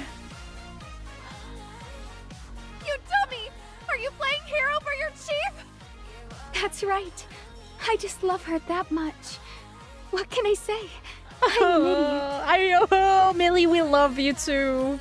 Yet there she is, with the same infuriating, stubborn smile. Even with her body covered in scars and corruption, she is still smiling like a silly sun in the dark night. Man. Stop lecturing me already. I won't listen anyway. Let's just make up while we can. That was the first time I fought with a friend. I'm not good with words, so I couldn't argue back yesterday. But the more I thought about it, the madder I got, so I couldn't help messing with you just now. I was just trying to scare you. Don't be mad at me, okay? When we get out of here, let's meet up and tell each other our little secrets about love. Please, just be okay. Don't worry, I'm not going to die. I still need to see the one I love. Promise us, please. In an instant, the mania surges and the storm swallows euphoria whole. Chief, it's your turn. Chief, where are you? Focus the attacks. Keep pushing with forces converging from inside and out. The barrier is torn open. You see scores of sinners escaping and command your squad to get them to safety. We've tracked down the signal. There are mostly imprisoned sinners and staff on the ship. We've brought them under protection, awaiting further orders.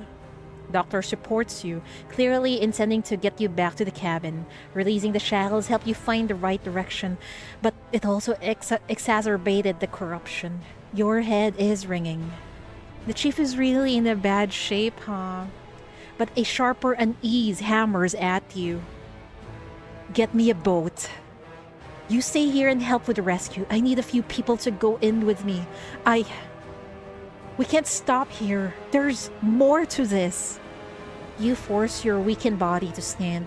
Watching as euphoria is being consumed by mania in the distance, you realize it's some kind of self-destruct protocol.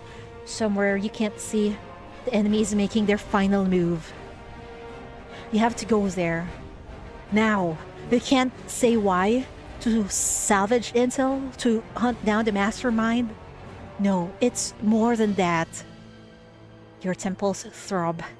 In the rising contamination, your intuition tells you that something else is there. An immense power. An S-class sinner. An apostle. Underground sorcery. Or maybe... A message comes from the comms. Same source as before. But much closer this time. The comms officer quickly decrypts the code and passes the message to you. This is... To the NBCC chief, or whoever gets this. Hurry, please, save her. Only can save her. Please, I'm begging you. So this is what we saw at the beginning. It was actually Sally's message, huh? The apocalypse is kinda hinted. The new Libram is based on 4 horsemen of apocalypse: pestilence, death, war, and famine. I see, it all makes sense now. And I think what the underground is trying to do is hasten this end of the world and pass to nowhere. But for what reason, I wonder? Do they... We'll leave that some other time. Let's hurry up with the story.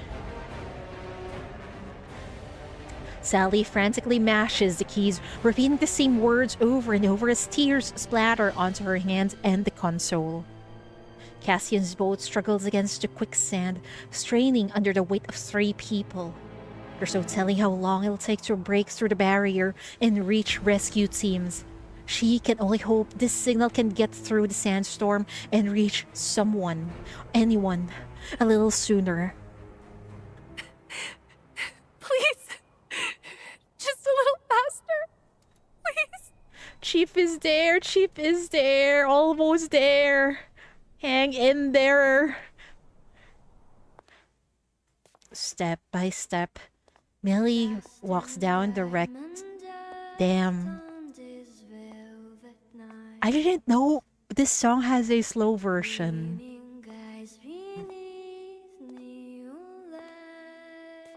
It's so good. I wish Ice Snow would release this also. Anyway, step by step, Millie walks down the wrecked corridor, through the sunless cage that has been her home for years.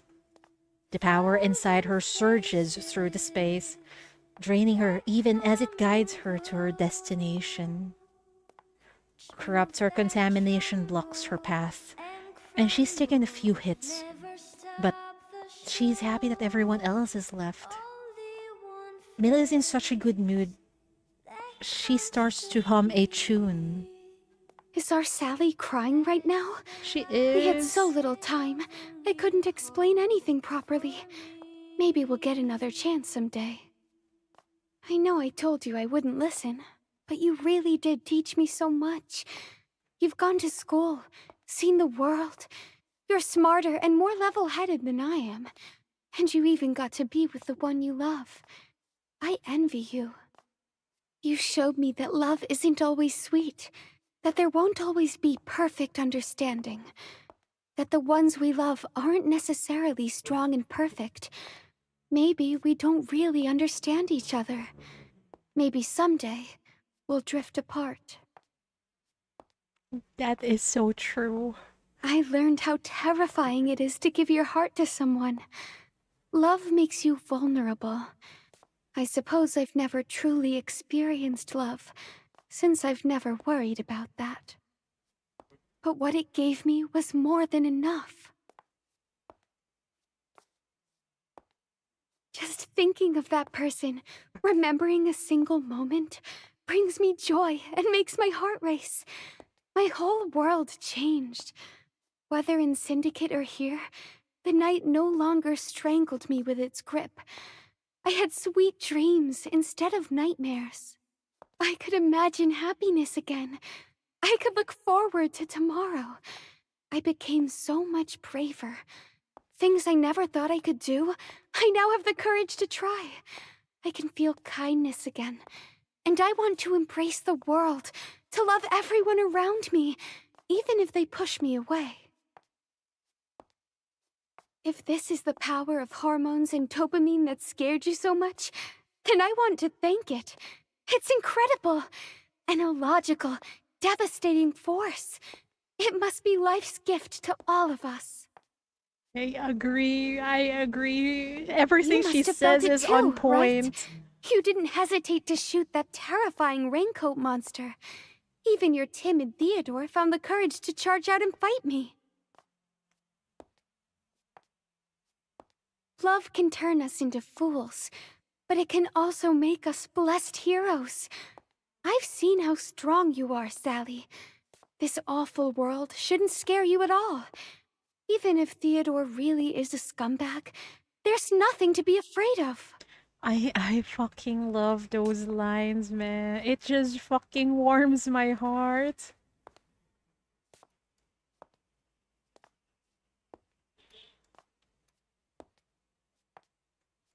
Man, this is so good. I hope we can all be free to love whoever we want to love.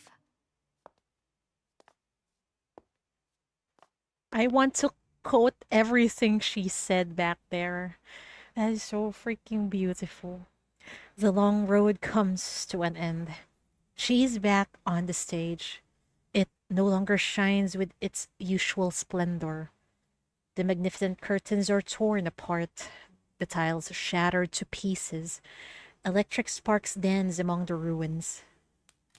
Someone is waiting for her.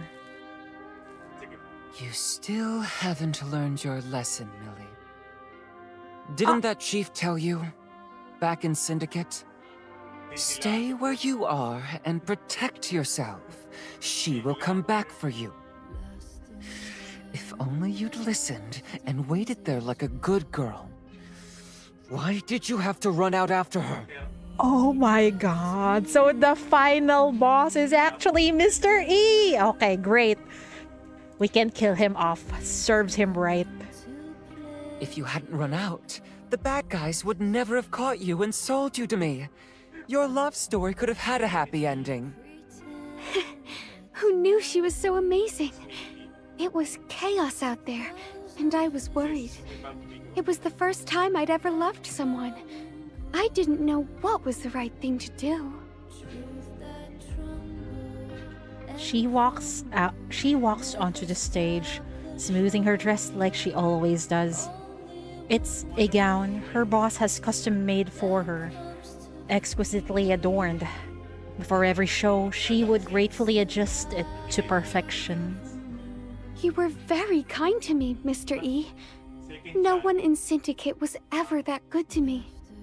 I loved those beautiful stories you told me. True love conquers all. So romantic.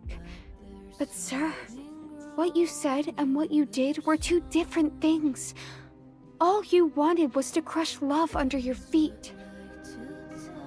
Lying isn't nice. You never told me there was another kind of love story. Why didn't you ever tell me that instead of waiting around, a princess can chase after her love? That sounds so much better. Because he's trying to control you, and now at least that control is waning, or it's probably already gone. Okay, here's a confusing part. Mr. E is in two places right now. Outside with Evalian and inside a ship with Millie. This is what one girl meant when she said he has two faces, literally. That's true. But the one outside has a mask, right? So I'm assuming maybe this is some sort of underground sorcery, perhaps? Or maybe this is similar to like Parma with multiple copies. We'll see though. Maybe it'll clear up eventually. Wait, now he has a fucking mask. Are they the same thing? It's like Parma. Yeah, ew, it's like Parma. They have multiple bodies, perhaps. Mr. E watches her with usual loving. Mr. E watches her with usual loving, gentle smile. Black ichor flows from his hands, coalescing into an umbrella, which he opens gracefully. True. But you can no longer do that. They are goop people. Ew. You made a pact with the sage. Your power comes from the underground, and you must surrender everything to death. As if summoned by the black umbrella, Mania rides toward them from all directions, slithering onto the stage. Half of it converges at their feet, forming a sinister rune circle from which massive dark figures begin to take shape. The other half crawls up Millie's body, tearing and pulling, trying to rip her to shreds with her golden gown. Damn. That must have hurt. This looks like those scenes where you're in hell and then the dead people are grabbing and they're scratching at you and they're trying to pull you down to hell. I'm imagining that kind of scene. And we took 7 chapters to kill Parma, so I think Mr. E will be hard to kill. Who knows? Chief have gained new sinners, new power, so I'm assuming maybe it's possible to kill him. Rage. He needs to die, guys. He's an asshole. Millie watches with an unflinching gaze. After a long moment, she smiles. You're wrong. Love gave me this power, and I'll give everything I have for love. She walks to the center of the stage and casts away the extravagant gown. The costume that adorned her betrayed her and shackled her. She'll never need it again.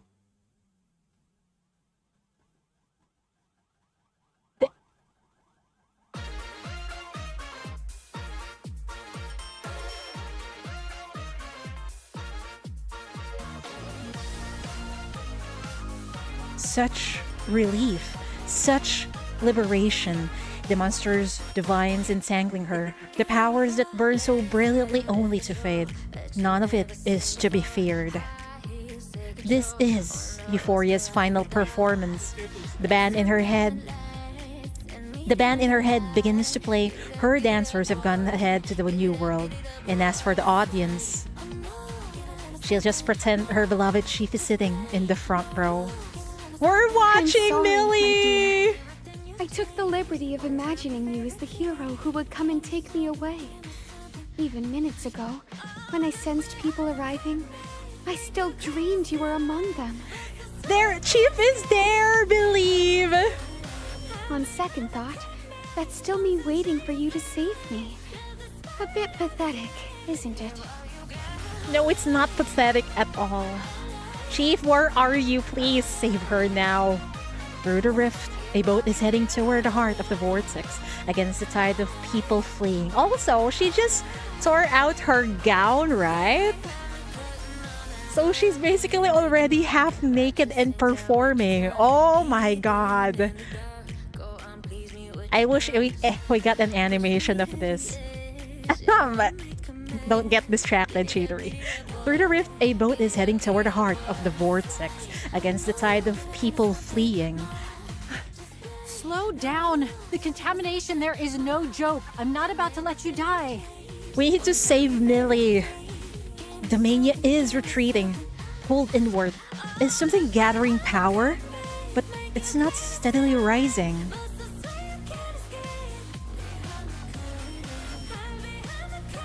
But it took too much time. Yeah, it took too much time. Yeah, that's true.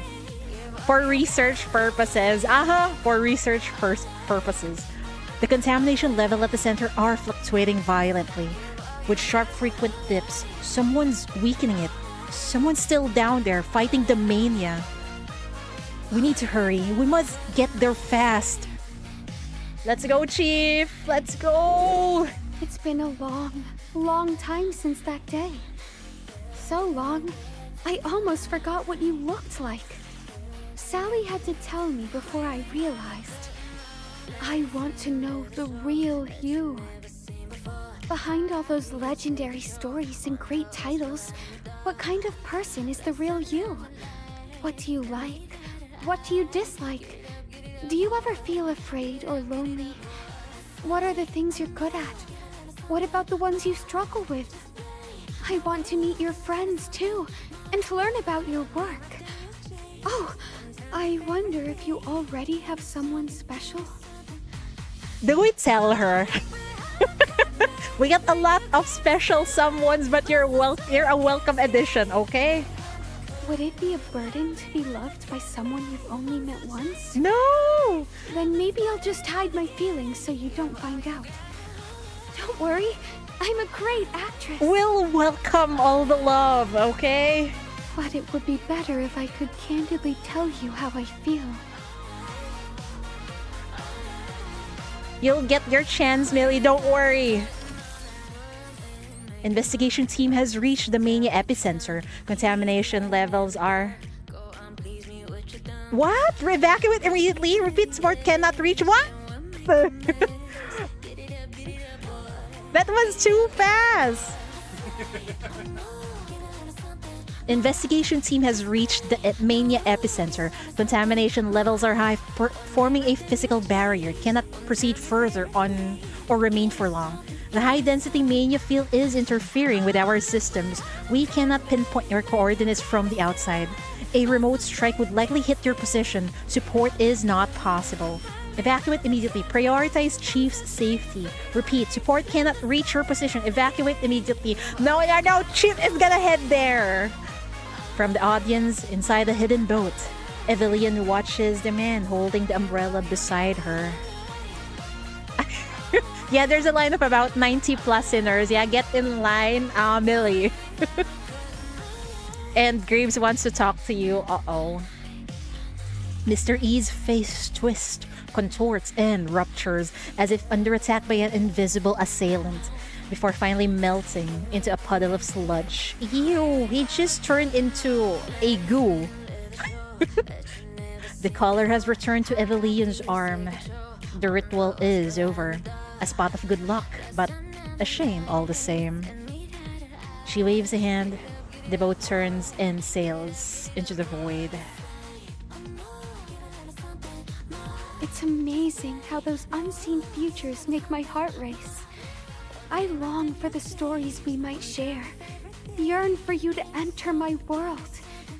Meeting you has given me so many feelings.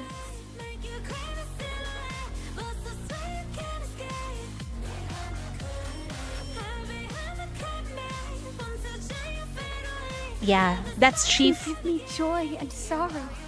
You move me, change me, set me ablaze.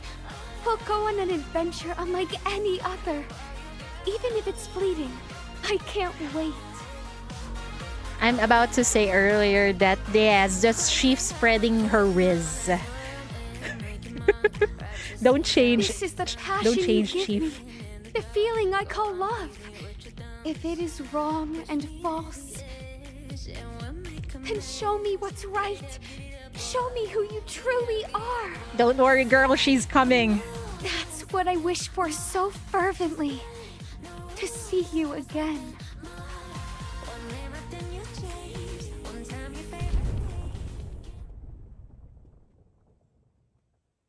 A massive steel beam smashes through the ceiling from above. The fatal blow from the lion-faced figure misses Millie's head. She staggers, looking up in the daze. A gaping hole is torn in the sealed roof. Light and sand pour in, blinding her. It hurts so much, and she's so tired. But is this a dream? She thinks she hears someone calling her. Millie turns her head. Oh, Suchi! Finally! Look at that! I love that effect, man. Earlier there was nothing there. And now you can see the Chief's silhouette. That is so freaking good, man. I knew it. Yeah! Let's go! Miracles do happen. After all, even in a world like this, one can still find love. Oh, and this is our battle theme!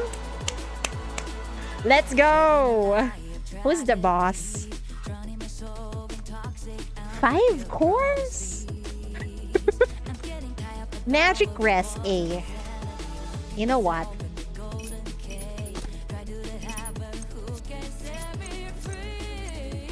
Wow, what?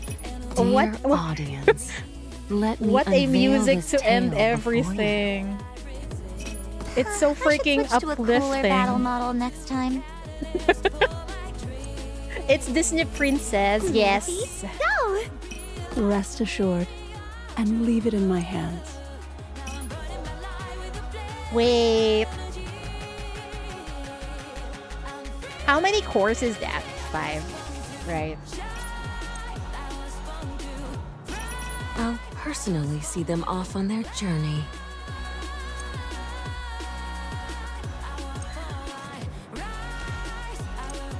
That's fine. I think we'll be okay, maybe. Maybe. Oh my god! I forgot to remove something.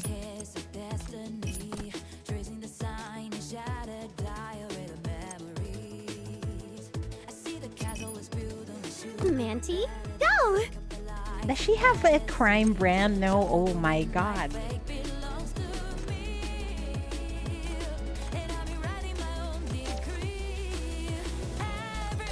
Oh my, after all the depression, we got a very uplifting ending, huh? What the fuck? Oh my god! Is the boss hot? A little, but it's unsettling.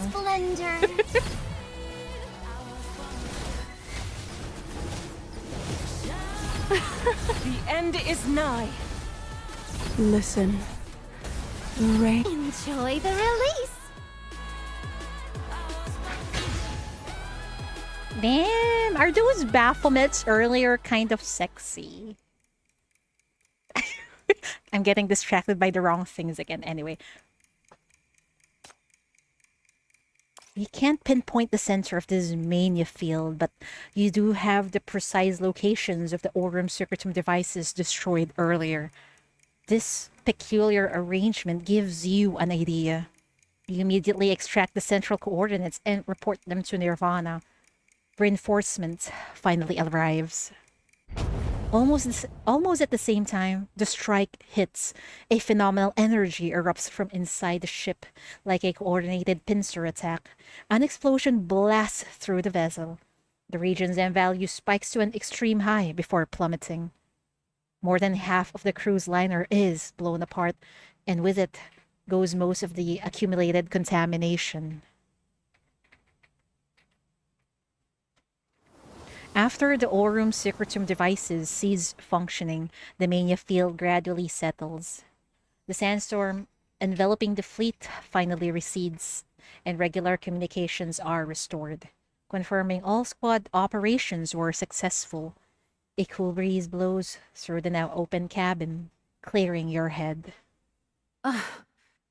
Well now, even though it was an enemy stronghold, I never imagined contamination could reach this level. You don't think they're hiding a bigger fish here, do you? The ambient M value has returned to normal levels. Based on the mania fluctuations recorded before the explosion, an S-class sinner was present at the epicenter. Another monster was also detected in the same area. We believe that the S-class sinner deliberately triggered the explosion.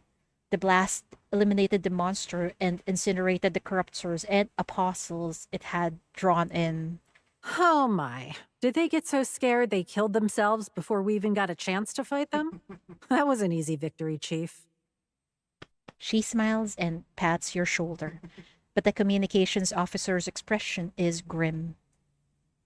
There's Something that requires your attention. Someone is still at the center of the contamination. Chief, save her. It's Millie, please. Take me there. Congratulations, she became an S-class sinner in this. So that is why she started as a B-class sinner and now she's an S-class. It's probably through the help of Evelion earlier. You pass through long corridors and arrive at a wide open ruin.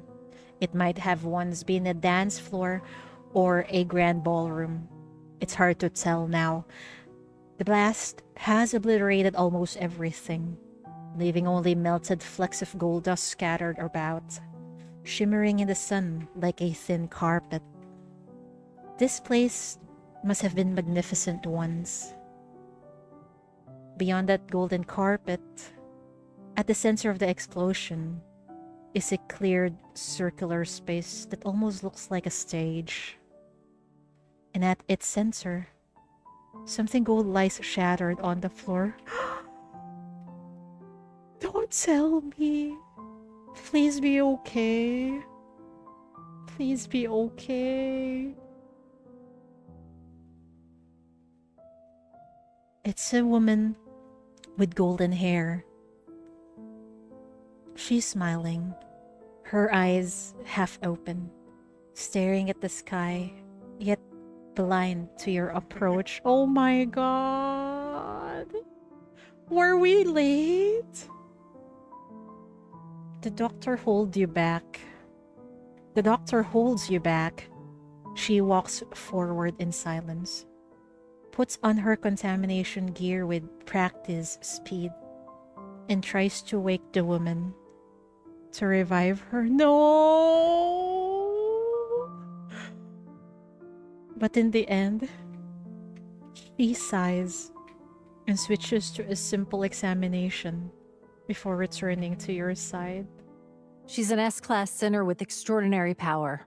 There's no doubt she's the one who leveled the place and wiped out the contamination and corruptors. She overused her power. Oh, no. That, combined with an abnormally deep contamination, has burned out her body and mind. This level of deterioration is irreversible. I refuse to believe that. Wait, I accidentally clicked She's an this. S-class sinner with extraordinary power. There's no doubt she's the one who leveled the place and wiped out the contamination and corruptors. The outburst was remarkable and fatal. You stare, stunned. You move toward the woman on the ground, almost by instinct, and reach out a hand. But you stop yourself. Your shackles are filled with contamination. They cannot stabilize anyone. You cannot touch her with such power. There's nothing you can do now to help her. Man, why?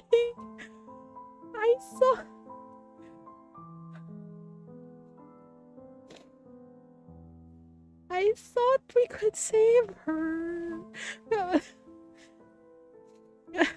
What's with that uplifting song earlier when she's going to die anyway?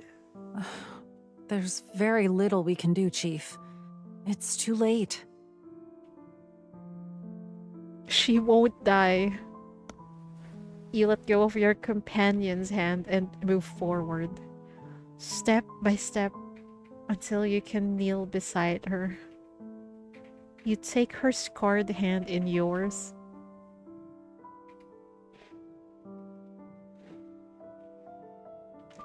At her wrist, you feel a pulse. It's faint, slow, but still beating.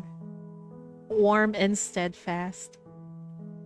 Her eyes, vacant and unfocused, still refuse to close.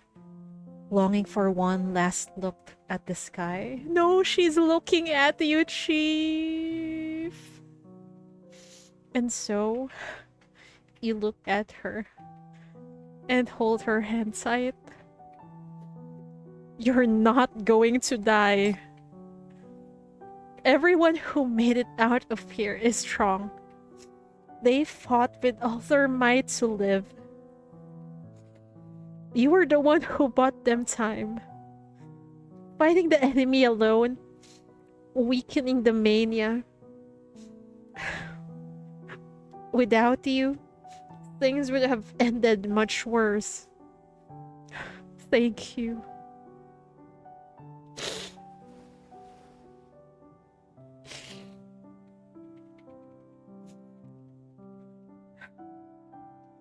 Rest now.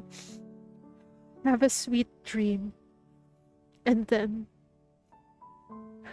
wake up soon.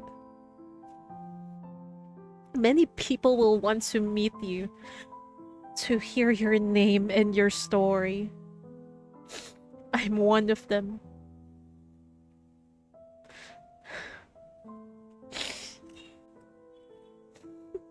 There's a whole world waiting for you. Wake up soon.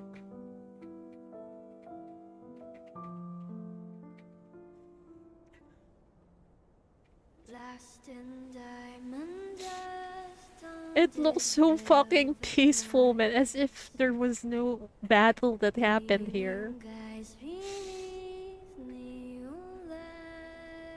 Oh god. The dust settles, and birds return to sky. The cage is finally shattered. The clouds part, and sunlight falls upon her for the first time in a long while, melting into her golden hair. Is she celebrating victory or freedom? She closes her eyes, a smile on her face. Like honey, infused with light. I won't die. Thank you. I still need to see the one I love. You can hear a small tinge of mania in her voice, but I don't think it's that bad. Come back to the chief, Millie.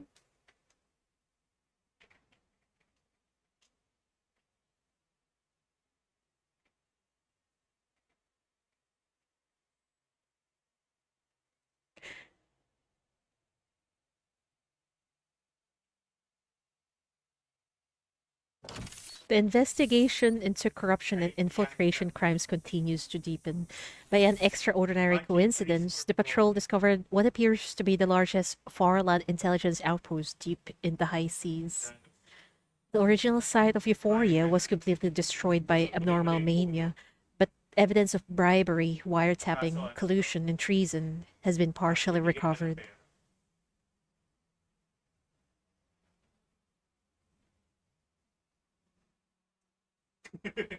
Lost in diamond dust on this velvet night, gleaming guys beneath neon lights. They come into play, they come into scheme. I smile and pretend that's my dream.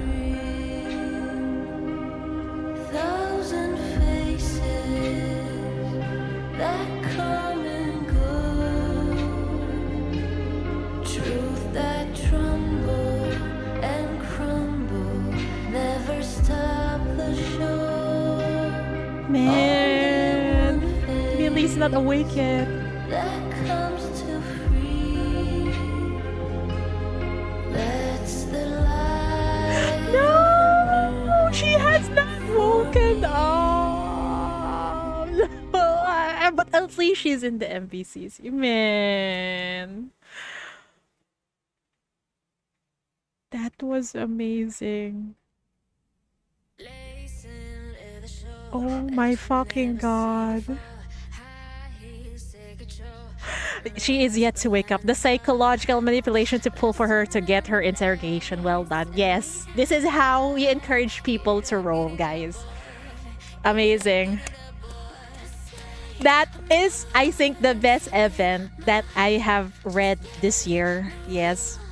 Her interrogation, unfortunately, not voice. Oh dear. Chidori will have to use her voice instead. That was freaking amazing. Also, I think what we could learn from this is it feels like the writers showed us the, the ugly side of humanity, especially at the first and the half part of the story. And I love how they concluded it with, even though you just want to burn the world, that this world is so hateful, it's so dark, but as long as you have someone you love, or there is love in your heart, then you can survive this. Or as long as you have people you care about. Bravo. Well done. Amazing. An emotional roller coaster. Yes. Oh my god. I was at the edge of my seat the entire time, and I just cannot predict what's going to happen. Bravo. Definitely now it's my favorite event. We got unsettled at first, and then there's a lot of suspense going on. You feel bad for the main characters, and they ended it beautifully. Damn. Salute to the Path to Nowhere writers. Amazing, really. I'm really glad for the story. I think Sally, Cassie, and Millie will stay in our heads for a long time. I'm glad the writers went for something rare and painful than something fan servicey. I like fan servicey events also, but the way they handled this, the way they made us uncomfortable, and the character so relatable, it just swept me away. It's amazing. It's really amazing. If you're going to ask me, what's your favorite event, Chidori, for this year in Path to Nowhere, I'll say it's this. It's this. I actually like the previous one also because of the one with Shin, the Eternal Nightmare, because of how unsettling it is and how fucked up Shin is. But this one is so nice. Millie is just someone you will treasure in your heart, because even though she's been through so much, she's capable of spreading love around her, man. That's simply amazing. I guess we should read the jolly souvenirs. Oh, I need to unlock shit. Please guide me, guys. Oh no. Peacock feather. Oh shit.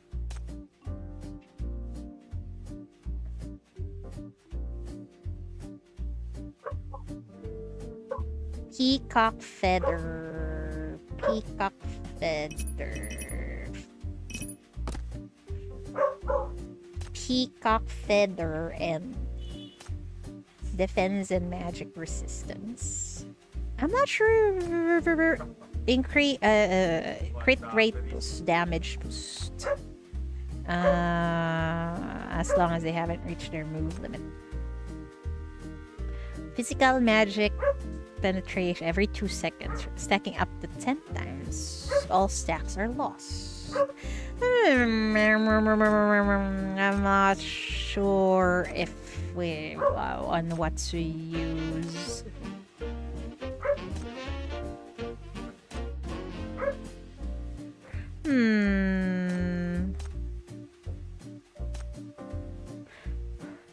Use Peacock. Oh, and snow items and move around only while the stage is okay. Thank you so much. +1 for PT and live con. Since I saw the events thumbnail and live, I knew I had to see the reacts live. Thank you so much. It was so fun. Thank you for the sub there on YouTube. I really appreciate it. So I need to use Peacock and this one, huh? So unequip this and this one. Oh dear. Only move around when the stage is on. Got it. I hope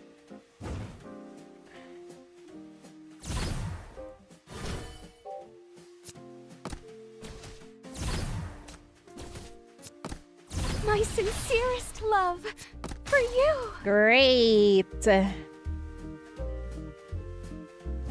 I think we have time for interrogations, maybe, but that depends on how long will be the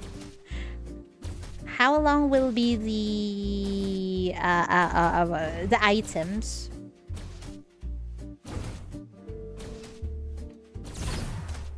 My sincerest love for you. What does this My do? sincerest love I see. for you.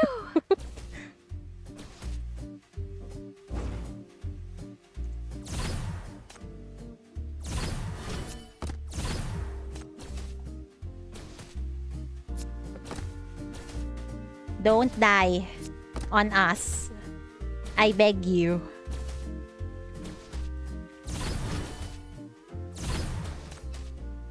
My sincerest love for you. Very pog. Okay. Necktie. Who owns this? This one. How many more do I need? Oh no. Also, did we unlock all the jolly souvenirs? We did. Okay. We can read everything now. Great. It's unlocked everything.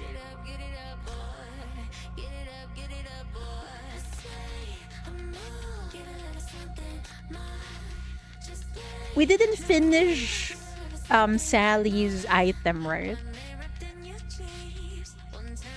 Okay. Let's see. Where is that part?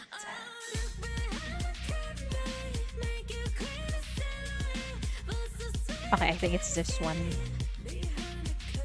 Here, 5,000 disc coins for the backup gig.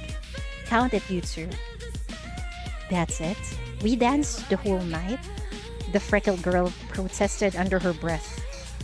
Take it or leave it, I don't care. The broker in the leather jacket spat a toothpick onto the ground. He didn't even glance at her. Let's go. Sally pulled the freckled girl away, ignoring the sneer behind them. Once they were a safe distance away, the girl shoved her share into Sally's hand. You take this. Don't say no. I know you need it. I'm done. I'm not dancing anymore. A friend of mine got me a job as a receptionist at Nirvana. It's got more of a future than this. That is so sad. She had to give up. The freckled girl had to give up her dream because it doesn't pay well. That is so fucking relatable, man. Oh, I'm sorry. The girl's hand flew to her mouth. I mean, dancing has good prospects too. It's just that It's okay. Sally took her hand. When you feel like dancing again, I'll be waiting for you. So, are we still friends? Asked the freckled girl. Of course! Sally stuffed the money back onto the girl's pocket. Don't worry, someone lined up a great gig for me. That's great! The freckled girl's eyes lit up, genuinely happy for Sally. Where? The performance on a luxury cruise in the White Sands. Oh shit! 1 month of work and I'll make a fortune. More than enough to pay off my debts. Sally tried to sound nonchalant, but her smile gave her away. Her eyes were clear and determined, blissfully unaware of the future that waited ahead. Oh god. Oh god. Oh no. We know what happened. But at least she found a friend, right? We read The Golden Mask, right? Now, who is this Snow Necklace? She was a child of winter, born as the first snow began to fall. The people called her blessed, their snow princess. Your Highness, your knight awaits your command.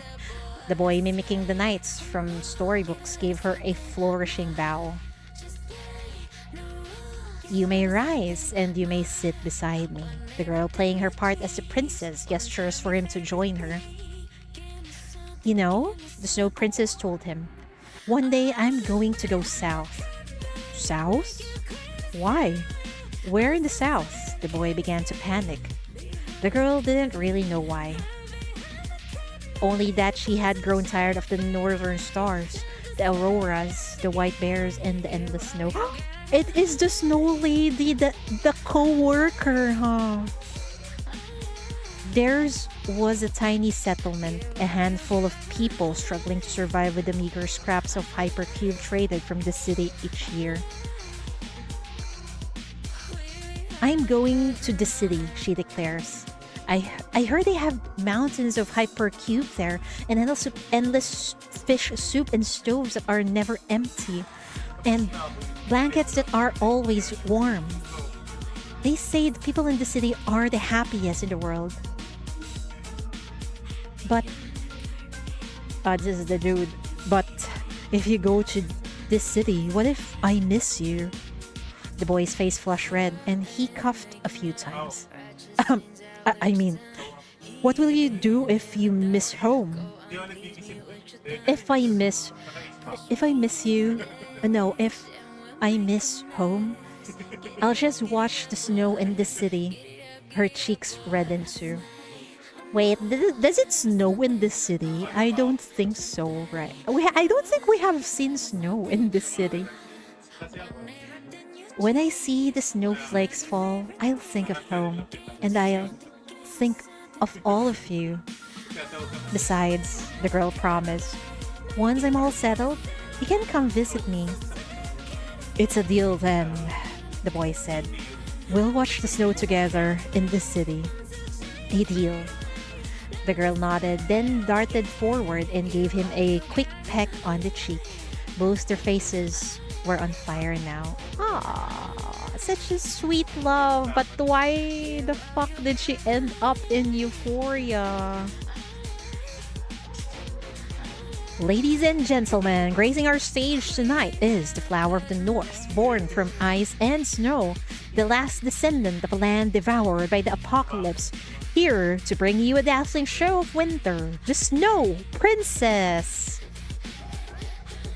The MC's sleazy voice booms as the girl clad in a revealing costume walked onto the stage. With a wave of her left hand, a shower of ice crystals flew out, freezing mid-air into a snowbird. The translucent creature circled above the audience, drawing gasps of wonder. With a wave of her right hand, the crystals scattered in the air, catching the stage light and transforming into the aurora from her memories. Look at her, ladies and gentlemen. The princess of the snow traveled thousands of miles to Euphoria to follow her dreams and perform for you tonight. As a northerner, she doesn't fear the cold, but she's still not used to the southern heat. See? The less she wears, the happier she is. Fuck this MC. I'm not sure if he's dead though. Let's hear it for the Snow Princess. And now, the bidding begins. Tonight's highest bidder will win a special service. Eve of Snow. This is nasty. Later that night, the girl wept in silence backstage. Her body covered in wounds. Her identity, her homeland, the snow she loved. Everything that once filled her with such pride had become objects of mockery and humiliation. Playthings for others' amusement. She had done nothing wrong. All she wanted was to go to the city, to see the snow somewhere far from home. But she had been tricked and brought here instead. Why was she being punished like this? Because she was from the Outlands? Because she was weak? Or because she was a sinner? She thought about ending it all. But the ship was lined with cameras. If she failed, even worse punishment would await her. She clutched the necklace at her throat, a gift the boy gave her all those years ago when she left home. It was her only remaining link to her homeland, her past, and her hope in this horrible place. She wanted to draw a small measure of strength from it, But when she summoned the memories, when she tried to recall that boy, her knight, his face had already blurred. Please have some tea. The director of the welfare home offered her a cup of black tea respectfully. She nodded and invited him to sit. They spoke of the poor people recently taken in. The next donation she'd make, the cold chain logistic empire she was building. Finally, flatteringly, the shrewd director addressed her as the Snow Princess. The now unfamiliar title made her dizzy. Her mind drifted back to a summer years ago, aboard that cruise ship. She thought of Millie, the jewel of euphoria, and the new girl named Sally. She thought of the MBCC chief who finally rescued them from that hellhole. Oh my god! Thank God we finally know what happened to the ladies Sally and Millie were working with, huh? So now she's working with a this is the city welfare official, I think. Her mind drifted back to a summer years ago aboard the cruise ship. She thought of Millie, the jewel of euphoria, and the new girl named Sally. She thought of the MBCC chief who finally rescued them from that hellhole. In the years that followed, the chief would go on to overcome more dangers and create even greater legends. Oh, I am excited to find out what kind of greater legends are those. Memories of those days in hell still brought her pain. These stories are lengthy, but it's very good. You get to see how the backstories of the ladies, and then probably the epilogue of what happened after Euphoria. Memories of those days in hell still brought her pain. Suffering had made her strong, but she would never glorify the trauma, nor forgive those who had hurt her. She chose revenge, but also to see that no one would ever suffer as she had. But this city's sun was too harsh. She set down her cup and shielded her eyes. It seemed she never did get used to the south. She thought of her homeland. It had been destroyed in the apocalypse, they said, buried under snow and ice. She thought of the boy from her childhood, her knight, wondering where he might be now. If she could speak to him one more time, she would tell him that she had kept her promise and seen the world. She had seen the golden dome of Frasier gleaming like a crown in the setting sun. Is she in Frasier right now? Almost as long as Interrogations. It's fine. I love this. Although I cannot... we're reading this, so I don't think I can read Millie's Interrogation right now. But I think... I checked my schedule. I think I can stream... Millie's Interrogation tomorrow. Same time. In the afternoon. So we'll just go with that instead. I think this lady is in Frasier. She had seen the stars burning over White Sands. Ah, no, she just saw it. Okay. And she's probably in the city now, yes. But she was able to see the golden dome of Frasier. We're heading there next event, right? I can't wait. Gleaming like a crown in the setting sun, she had seen the stars burning over White Sands, guiding travelers through endless storms.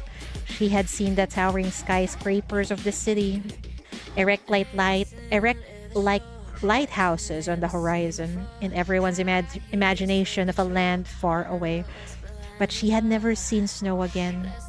She wanted to tell him that in the city, it never snowed. I knew it, because in any event we've been, there was no snow in the city at all. And also it's being surrounded by desert, so definitely no snow. Who owns this ring? He truly is the most beautiful man I've ever seen.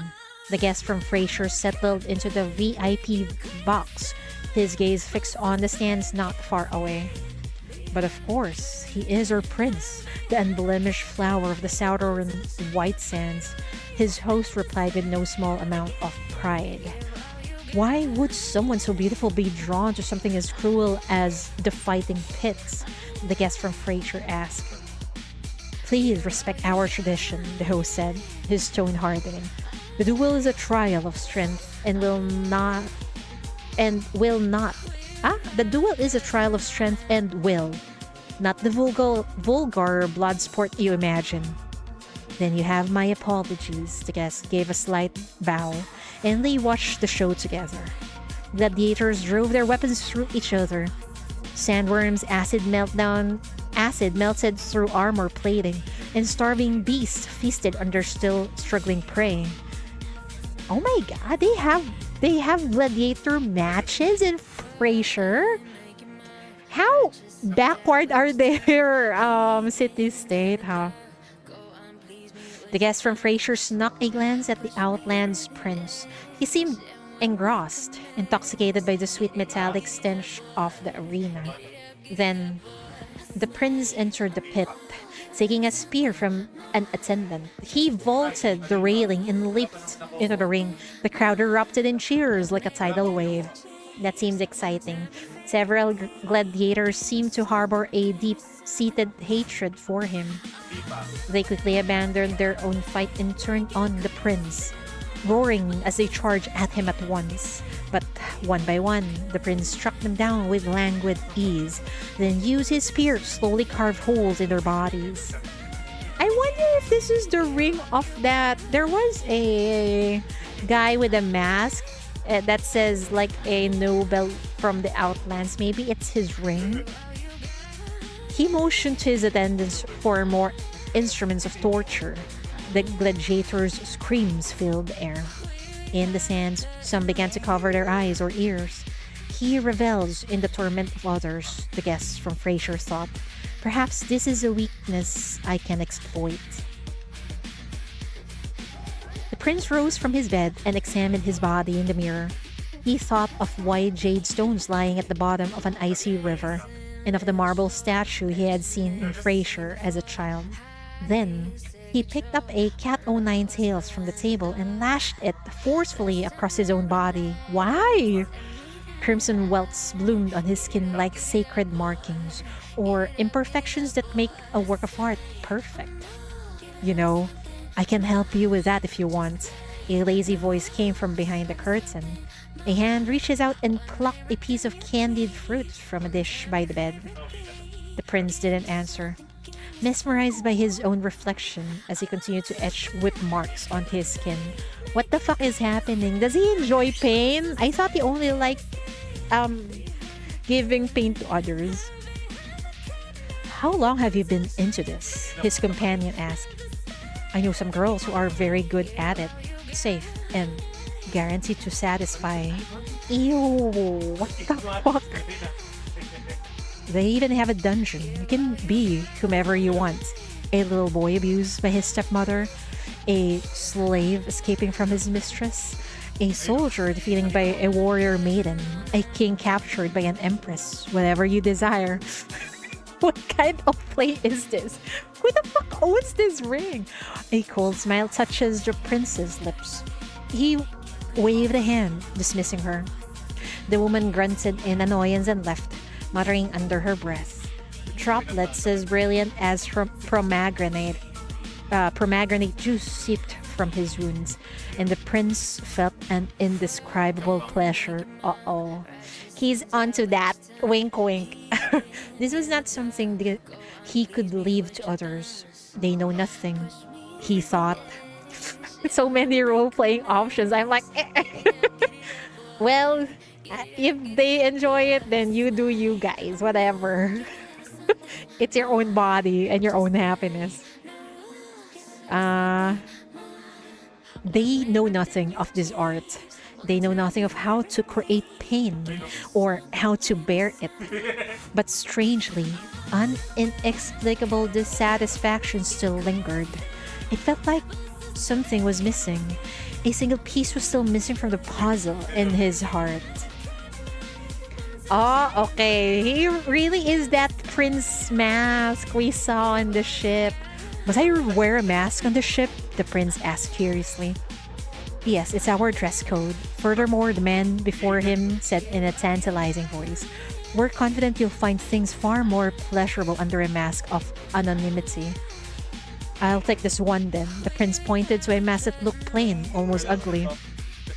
The two-faced prince, an excellent choice. The man complimented him and handed over the mask. We understand your particular taste and needs, the man continued. Rest assured, we offer a form of entertainment you won't find anywhere else. Yikes. Sinners with all kinds of abilities. I think this dude would love Macchiato's way of whipping, I guess. We need to introduce them together.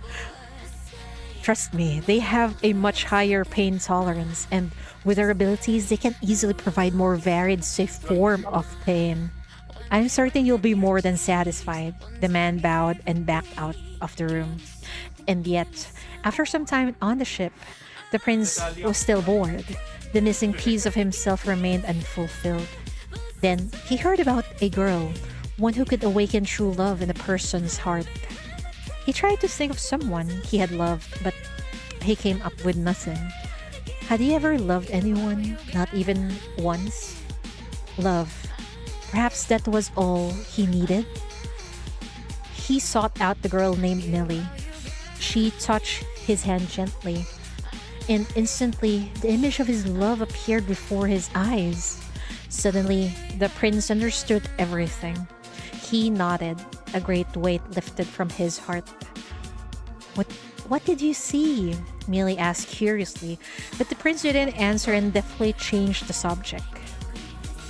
A few days later, the prince sat on a high-speed sand ship, watching from a distance as the discourse intercepted Euphoria and stormed the cruise.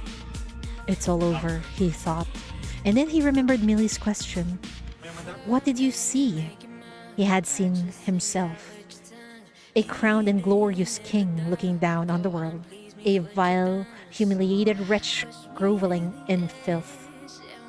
He had only ever loved himself, the two sides of himself. One cruel and imperious, the other broken and debased. What the fuck?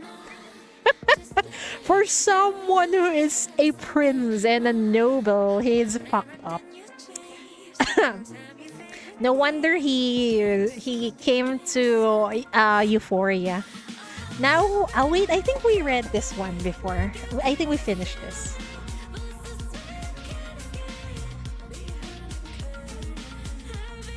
Or maybe not the last part, I think.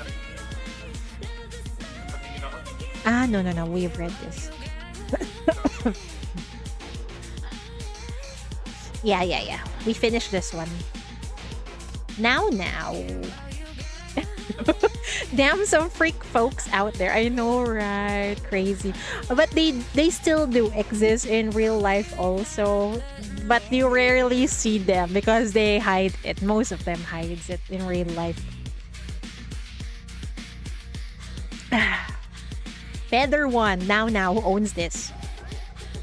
They say you never cry, no matter what they do to you. Is that true? The new guest asked the girl before him. Itching to test the theory, the girl they called Celine just stared at him blankly. Oh my god! It's the girl with the moon on her head. Was that a clip? The one who is broken, I think. The one who is talking to an unseen pet. Oh dear lord. What is her backstory? I'm dreading this already. They say you never cry, no matter what they do to you. Is that true? You're reading item description because it got backstories joke. That's why I'm reading it. It's so freaking good. The new guest asked the girl before him, itching to test the theory. The girl they called Celine just stared at him blankly. She turned her back to him and began fussing over the bird in the cage. Hey, I'm talking to you. Answer me. He slapped her across the face, but she simply took the blow. Her head bowed. She can't read Bun story. I actually read stories, okay? Even in Past and Nowhere, I miss a lot of interrogation. So it's not only Bun stories I miss. And also chat earlier was asking me to read this because it's actually really good. So I will oblige. Why won't you answer? Why won't you speak? What are you anyway? Just a slave soul to the ship from the Outlands? You stupid bitch. Nobody wants. I'll make you cry. His fist rained down on her body, but her face remained empty. It was impossible to tell if she was slow-witted or just completely numb. At last, the new blonde girl threw herself between them. Oh my god, it's always Millie who saves the girls in Euphoria. Others came and persuaded the guests to leave. The blonde girl tried to clean her wounds, but Celine turned her down. She stumbles back to the birdcage and continued to watch the bird. You really love that bird, the blonde girl said. What's its name? Is PTN that good? Yes. Also, I can't believe I'm also enjoying the gameplay now. And also writing perspective, I would have to say it's actually better than Nikkei. Although Nikkei writing is also good. Don't get me wrong, okay? It's also good. It's just that it's easier to relate on a human level when you read through Past to Nowhere. I feel so much emotions, you know, not just gooning in a game. I'm not sure if it makes sense, but I feel humanity in this writing. So many emotions, okay? PTN is more story than Goon. Oh my god, there's also Goon here. Although it's more I won't say it's subtle because there are some instances that it's not. Genshin is neither of those, it's just shit. Let's not talk about it. I'm so sad I wasted my time playing that game. Where were we? You really love that bird, the blonde girl said. What's its name? She shook her head. It was just a little thing she'd happened to rescue from a vent. It didn't have a name. Back then, she still has a pet? A real one? Well, I'm Millie. What's your name? The blonde girl was friendly and kept asking her questions. I don't remember, she said after a pause. They took me when I was little.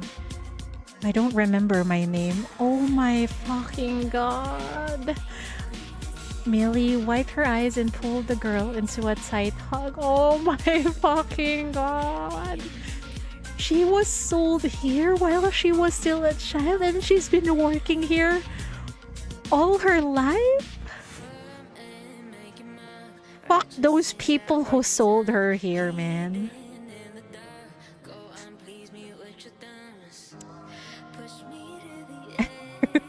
At least you got cleansed and step into Goonlight. Yes, exactly. Come on, cry for me. If you don't, I'm going to crush it.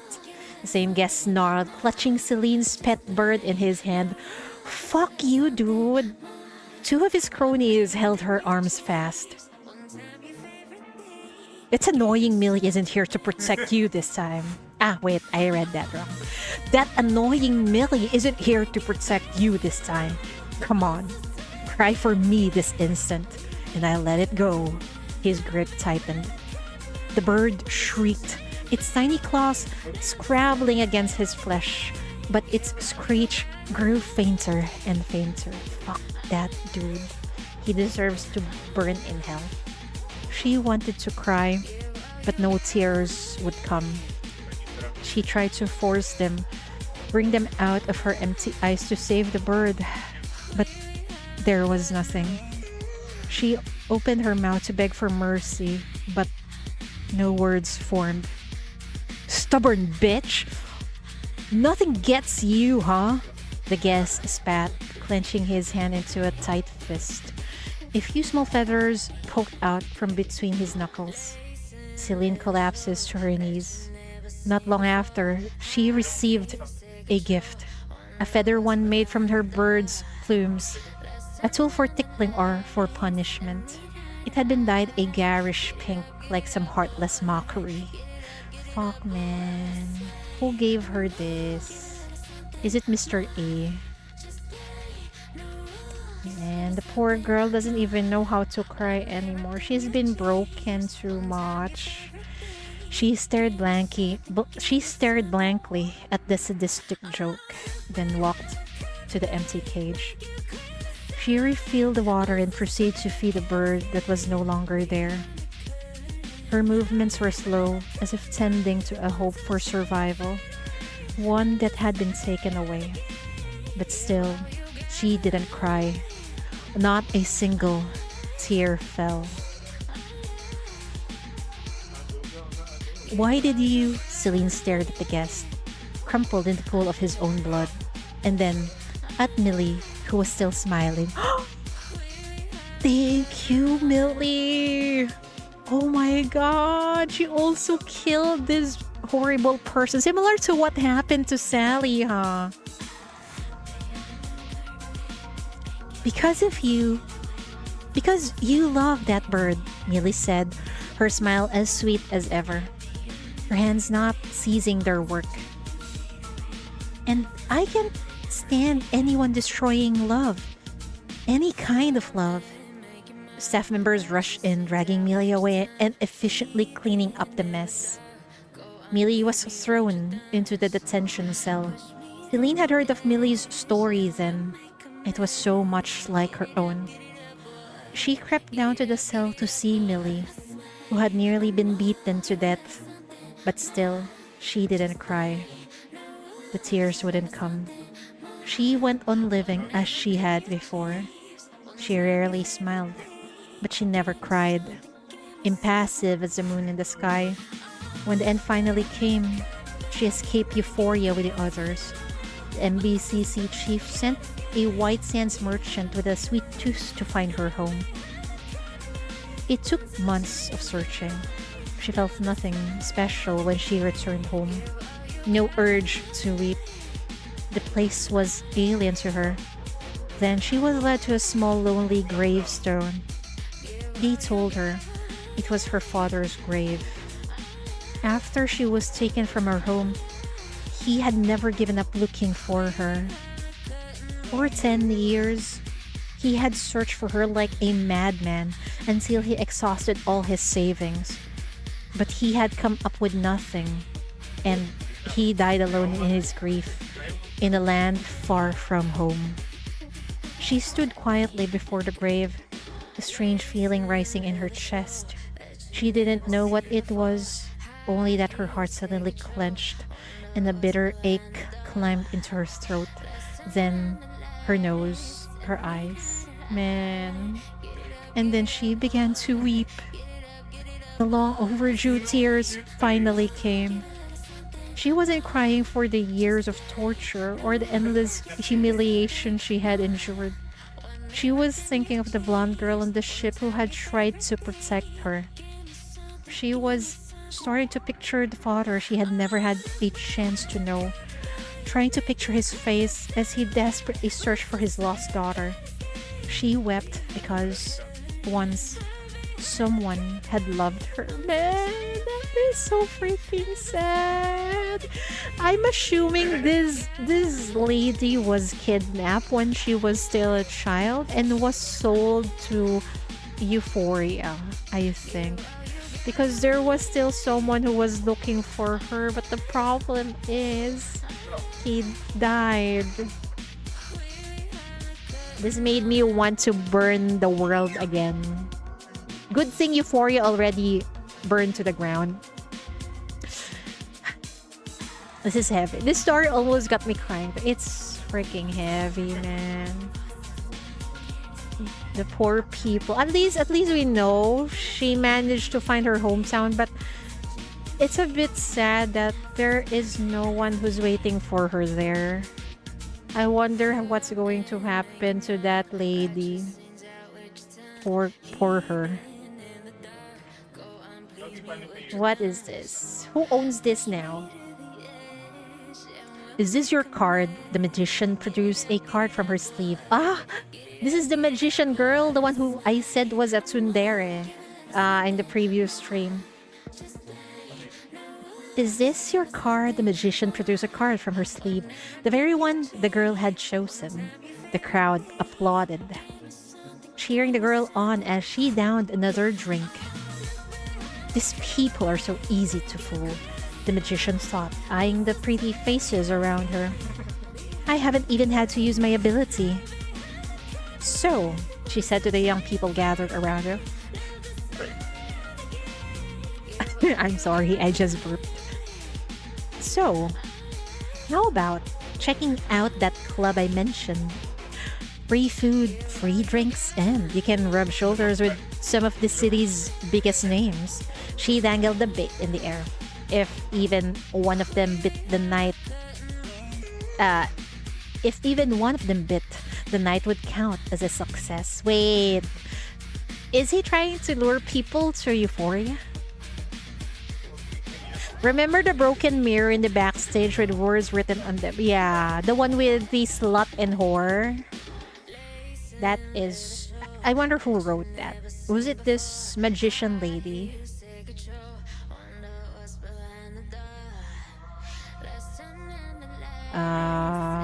The boys and girls exchanged glances. They were aspiring models from East Side, blessed with good looks and no lack of job opportunities. But money was still tight for these young people just starting out in life. Free food and a chance to unwind were hard to pass. A few raised their hands gingerly, only to be yanked down by their friends. The magician showed them another trick, turning her business cards into doves that flew into everyone's pockets. They were amused, but no one took her up on the offer. A bust. Then she shrugged. It was part of the job. Scouting pretty faces for rich men's parties. Most days she'd come up empty. What the fuck? This reminds me of that story of those, was it middle school kids? I'm not sure if you're familiar with it, but I think I've watched a podcast on YouTube where there was a story of this. I think back then, was she a middle school student? I think.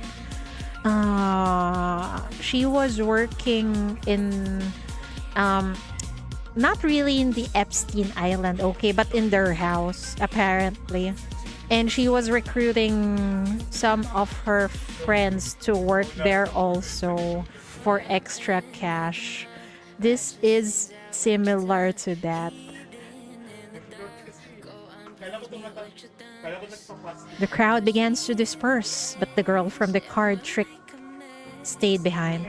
She edged closer to the magician and whispered, "Hey, you're a sinner, aren't you?" The magician tensed, her hand instinctively reaching for the cane at her side, a reflex honed by the years of survival instinct. "So am I," the girl whispered in her ear. 200,000 of every boy or girl like this. 2 million if they're a sinner. What the fuck is this? 200,000 for every boy or girl like this? Is this coins? 2 million if they're a sinner. Mr. E gestures at the photo spread across the desk. The magician swallowed, unsure how to respond. She had a feeling this place wasn't like the other clubs she'd worked for. There was something darker here. Epstein Island. But this one, it's more like Epstein cruise ship. "Don't hesitate," Mr. E said, seeming to see right through her. "In this world, if you're not at the table, you end up on the menu. Isn't that right? Besides, if you bring me enough people, perhaps one day you'll get to manage euphoria yourself." Wow. He's tempting her. Become one of us. Mr. E dangled his bait, just as she had dangled hers to those young people. The magician decided to bite. Eat or be eaten. That was the first and last thing the West District had ever taught her. She wouldn't end up like her pathetic parents, honest losers who got trampled under whole lives. She thought of the girl she'd met, the simple-minded sinner who seemed to have taken a liking to her. She dialed her number. Girl, what are you doing? You're gonna regret this and you're gonna burn in hell. The girl on the other end sounded elated to hear her voice. It's been a while, the magician said. I've missed you. Then she was silent, gripping the phone for what felt like centuries. The girl on the other end grew anxious, then impatient, and then panicked. Only then did the magician speak, struggling to force the words out, stringing them together like she'd finally made up her mind. Want to check out my club? It's a cruise ship in the White Sands. Oh dear. Hi Alex, welcome. You just got offer. It's fine, don't worry. We got VODs. We're just reading the items here with fucking messed up stories in them.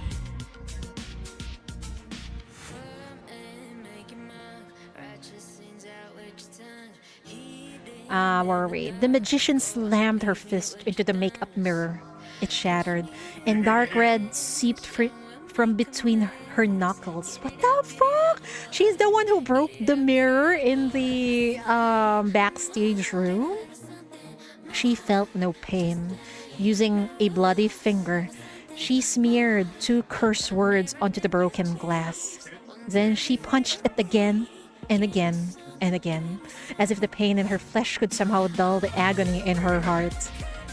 She thought again of that sinner girl, the girl who could briefly turn into a horse. She was so simple, so guileless, the perfect prey.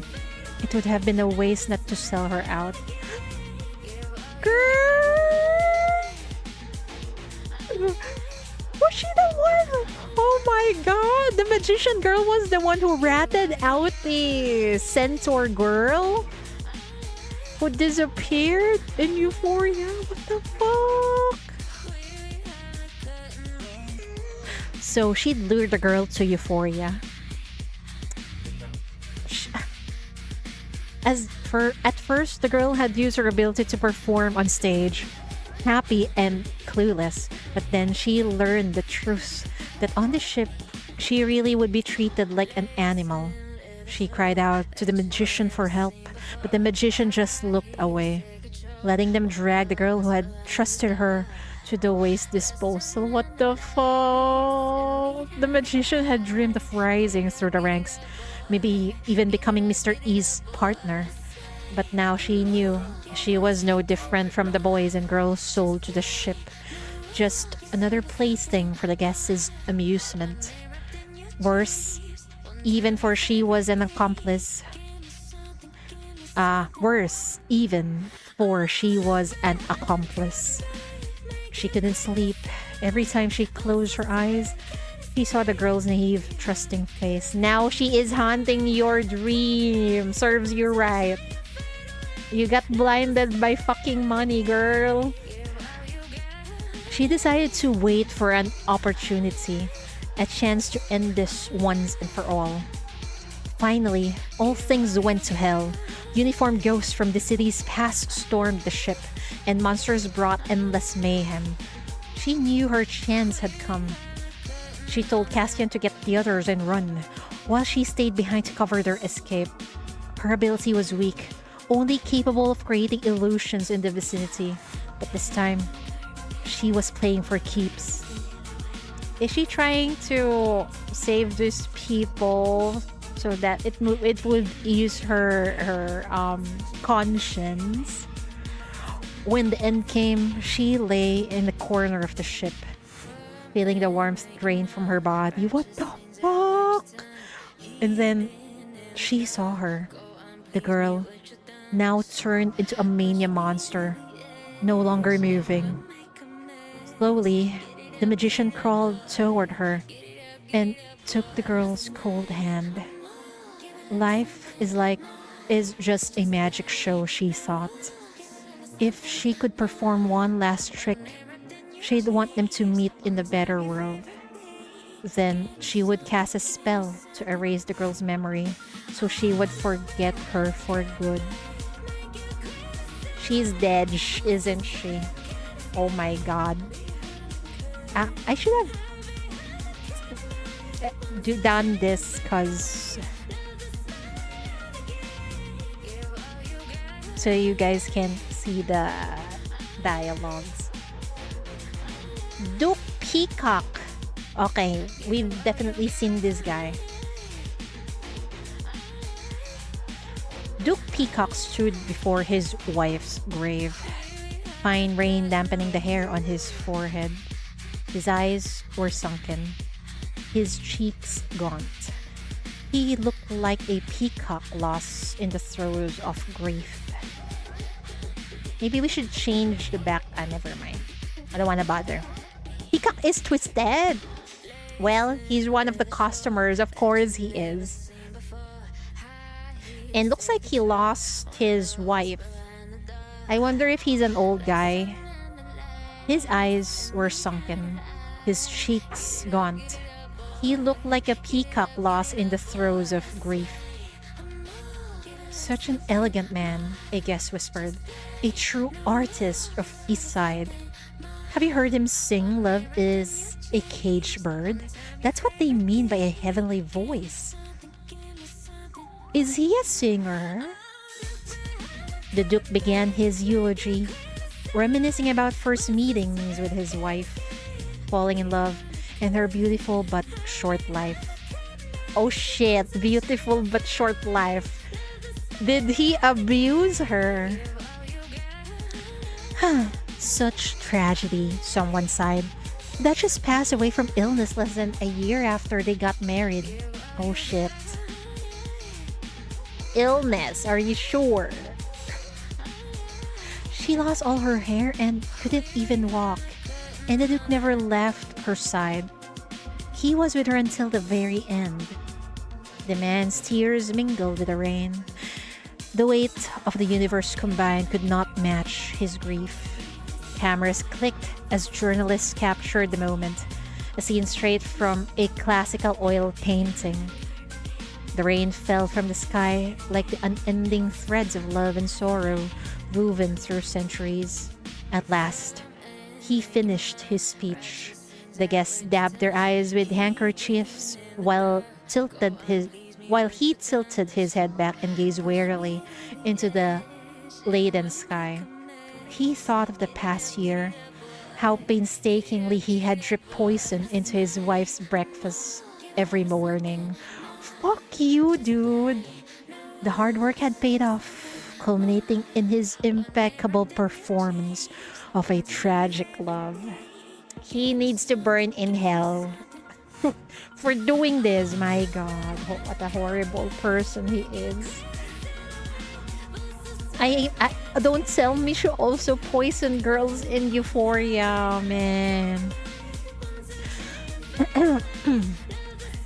Is that Enfer's dad? I'm not sure. Do you think it is? We can't see each other anymore, the counselor said, his voice hoarse with anguish. My reputation is ruined. If we keep this on, it will only bring you trouble. Duke Peacock smiled softly. He walked out onto the balcony and gazed at the starry sky above. To the counselor, the Duke looked like a creature of the night, a bird momentarily disguised as a man. He was as flawless as a peacock, but his heart was impossible to read. I think his heart is twisted and dark, and it's rotten. Perhaps we can continue to write, the Duke said gently.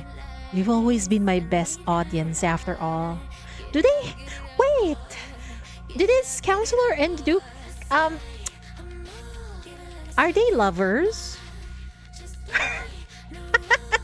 Just joking. Her dad turned her mother into sculpture and turned him into statue. Serves them right. There's so many fucked up people in Path to Nowhere, man. In the city. No wonder it's a fucking Sin City, man. Wait, do you think the counselor and the Duke have a fucking relationship? They seem very intimate. See, perhaps we can continue to write, the Duke said gently. We've always been my best audience after all. The counselor remembered the first time he saw the Duke on stage, playing his Monroe, a glamorous diplomat. Wait, counselor? As in part of the city council? Oh shit. He had been conquered by Peacock's craft. It was the first time he'd known that grease paint and song could create such breathtaking beauty. I'm assuming Mr. Peacock is very attractive. And he's an opera singer, I think. Now, it only brought him shame, torment, and destruction upon his political career. The counselor angrily threw a newspaper into the fire, its sensational headlines and stolen photos leaping out. New counselor's curious friendship. Oh my!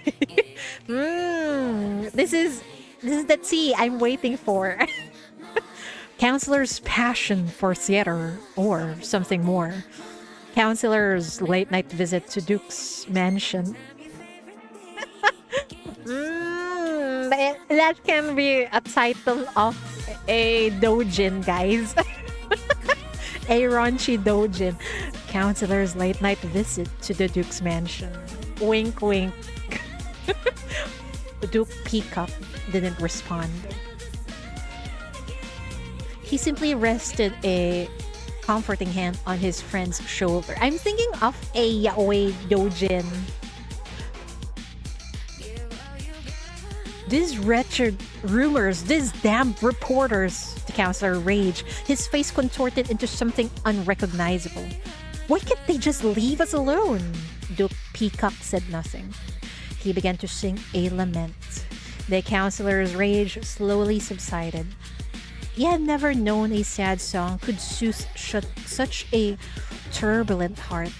Compared to art and friendship, what did the misunderstandings of others matter? The Duke stood behind the counselor, his eyes serene. He thought of the letters and materials he had deliberately leaked to the reporters. What? Oh my god! He's the one who leaked those to the reporters? What is he playing at? The ruin of a counselor had certainly created some entertaining gossip. It was in love, of course, but it was fun little diversion between his romantic pursuits. The sorrowful melody drifted up toward the river of stars as the Duke began to search his mind for his next prey. I'm scared of this dude. A special kind of cycle. I think he could pass as a does he have like an MO? Because I think he might pass as a serial killer, perhaps. Duke Peacock was one of Euphoria's first guests, but his favorite was still the new girl, Millie. Millie helped him relive his past loves, the many affairs in which he had led his partner to ruin. My God. Not for money or status or even revenge. He simply craved compelling stories, dramatic conflicts, and grander performances with love as the theme. Heck, wait, why does this sound like Yugu all of a sudden? But a male one, a male version of Yugu, I think. Millie had asked about his love stories numerous times, but he always remained silent. Is this dude Yugu? I know, right? It's like Yugu. Millie had asked about his love stories numerous times, but he always remained silent. He wanted to keep those memories to himself, to savor the countless moments of love, to relish the subtle theatrical details, the visceral thrill of it all. He knew himself well.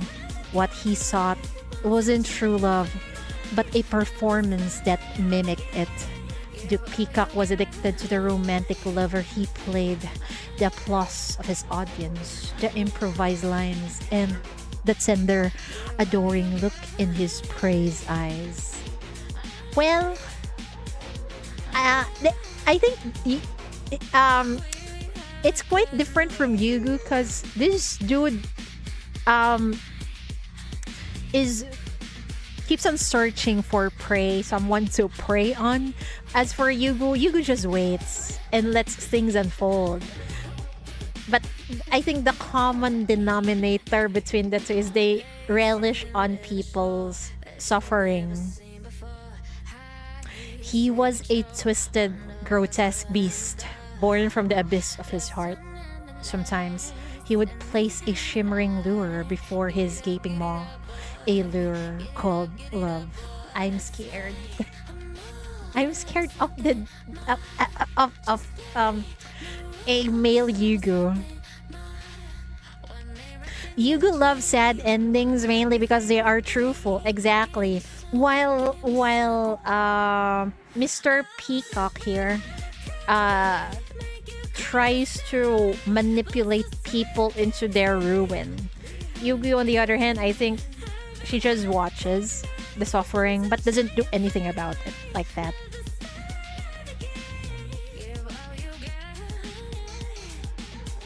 Oh my, is this Theodore's? Oh my. Let's see what's happening in here. What happened to him? Tighten your tie, Theodore. Do you have any idea how sloppy you look? The father snapped. Theodore did as he was told, pulling the knot taut. They were in the conference room with company executives, waiting for their business partners to arrive. When the clients finally show up, his father went up first to shake their hands, Theodore following close behind. But he knocked over a glass of water, splashing a client's shirt. Wow, Theodore is clumsy, huh? His father's face darkens instantly.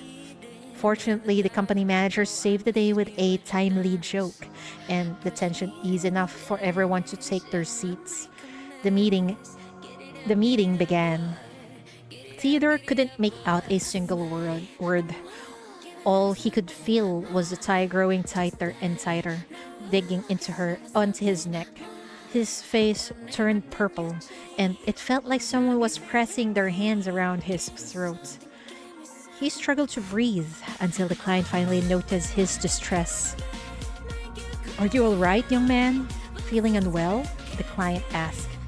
Theodore shook his head frantically, his hands clawing at the ever-tightening knot. At last, his father lost his patience and yelled for him to get out.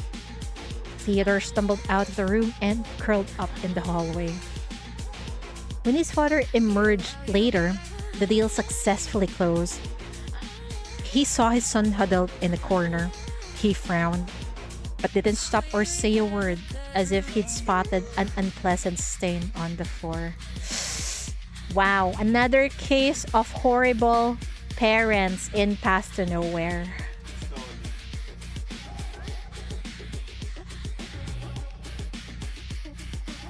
Where were we?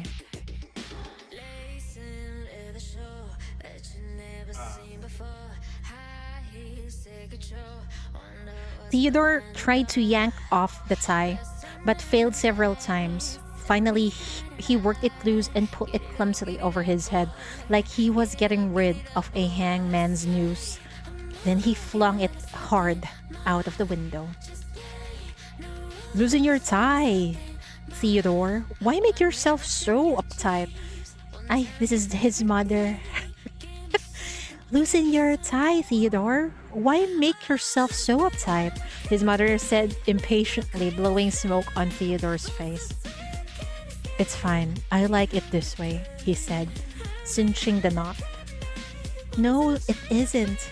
Acting as if she hadn't heard him. She stepped forward and brusquely loosened it herself. My friends are East Side's avant-garde. We can't have you is this mom? My friends are East Side's avant-garde. We can't have you looking like some old fossil like your father. The artists arrive. They kiss his mother's hand like envoys from Outlands, paying Theodore slick compliments as they did. They spoke of literature, painting, sculptures, and other types of art. He understood none of it and could only offer polite smiles based on their expressions. The fact that this dude still helped his family getting lesser punishment. What? What? We'll see here.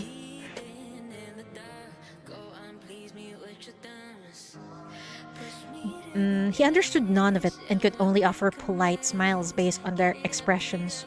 His mother took a few of them by the arm to see the paintings upstairs. Someone made a joke at Theodore's expense, but the meaning sailed over his head. This only made them laugh louder, and Theodore's face darkens. He's being bullied, man. Not only by his own family, but the people that surrounds him. He felt himself suspended in the void, falling helplessly. He scrambled for something, anything, to hold onto, and his hand found his tie. It was in the end credits of the event. Oh, that was too fast. I probably wasn't able to read it earlier. He gripped it like a lifeline, pulling and pulling until, with a sharper tear, it ripped in two. When he came back to his senses, the artist had gone. His mother looked tired. She held a glass in her hand and fell asleep on the sofa beside him. I wish with that ending scene earlier we could pause it because it was really too fast for me to read. What is it you love about me? And don't you dare say love needs no reason, Sally said. Okay, here we go. A scene with Sally. Theodore's face went red. He couldn't think of a proper answer and just scratched his head in frustration. Okay, I'll stop teasing. Here, I've got a gift for you. Sally handed him a box. Oh, in the end, credits, Theodore left his parents and Sally sued her creditors. It happened in every event. Also, Isa, to do stop with that. Yeah, please stop with that because it's too fast. I need a pause button, okay? The end I saw Sally sued the creditors, but for Theodore, I think it was too fast for me to read. Okay, I'll stop teasing. Here, I got a gift for you. Sally handed him a box. A gift? Why? Theodore was surprised.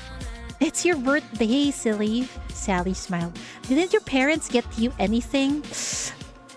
His parents probably know. Yeah, probably doesn't know his birthday. Yeah, they did, he said, lowering his eyes. Sally seemed to catch onto something. She helped him unwrap the box. Inside was a stylish tie. Here, let me put it on for you. She reached for him. But Theodore jerked away as though he'd been shocked. What's wrong, rich boy? Never worn a tie this cheap before? Sally sounded offended. No, that's not it. I didn't mean that, he tried to explain. But nothing he said appeased her. So he told her everything. His tie, and the parents who kept tightening and loosening it around his neck. Sally stroked his hair. Then, in one swift motion, she chucked the tie into the wind.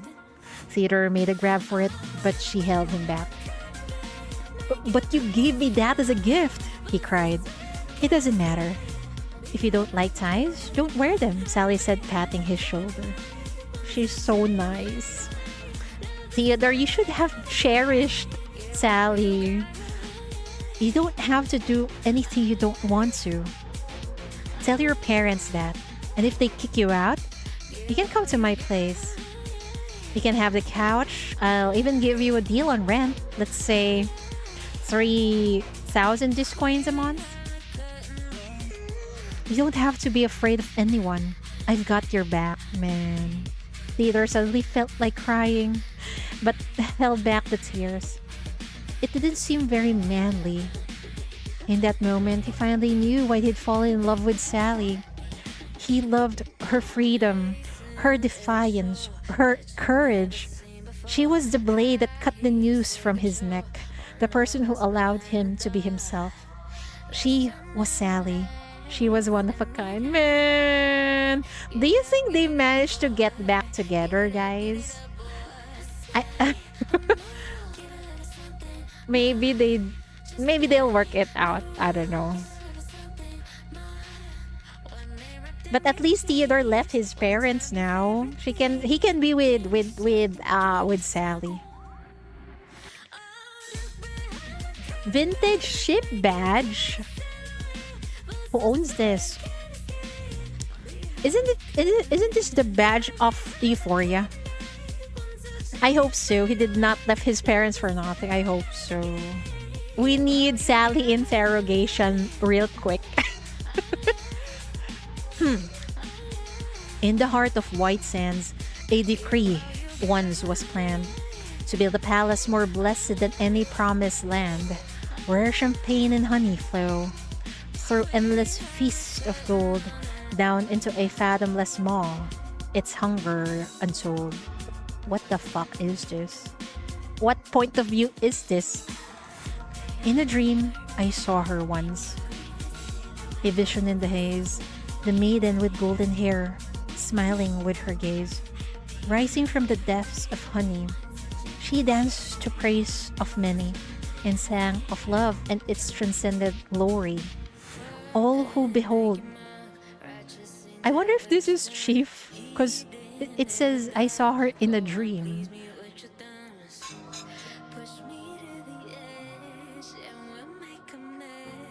Why do I get the feeling this part? In the heart of White Sands, to build a palace more blessed than any promises of land, where champagne and honey flow through endless feast of gold. It kind of sounds like Frasier, especially now that we know Frasier has a dome that looks like gold, if I remember correctly. All who behold his wonder, the court never docks, must cry, beware, beware, a warning loud in shock. Beware the boys and girls, youths who never age. Beware the joy and laughter, formed of tears on stage. Shut your eyes tight, pray in sacred dread. Go down to face the king upon his unholy bed. Since the day he was born, in euphoria's abyss deep, he's supped upon the nectar of mankind's sordid sins. What the fuck is this? It feels like it keeps on changing point of views. All those beholders wonder the court that never docks. I think it's talking about euphoria. Must cry, beware, beware, a warning loud in shock. Beware the boys and girls, youths who never age. Beware the joy and laughter formed of tears on stage. Shut your eyes tight, pray in sacred dread. Go down to face the king upon his unholy bed. Since the day he was born, in euphoria's abyss deep, he supped upon the nectar of mankind's sordid sins. An anonymous poet who boarded euphoria. Fuck, it was the poet. Oh my. Oh, this is the point of view of a fucking poet who went to euphoria, huh? And that poet actually saw Millie in their dream. I see. Probably the poet came from Frasier, I think. Maybe the king it's talking about is Mr. E.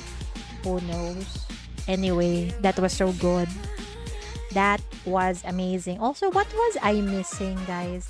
This one. Oh, okay. Oh no, how do we do this?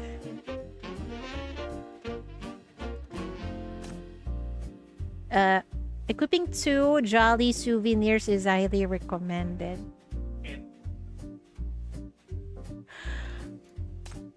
What should we use here? Oh dear.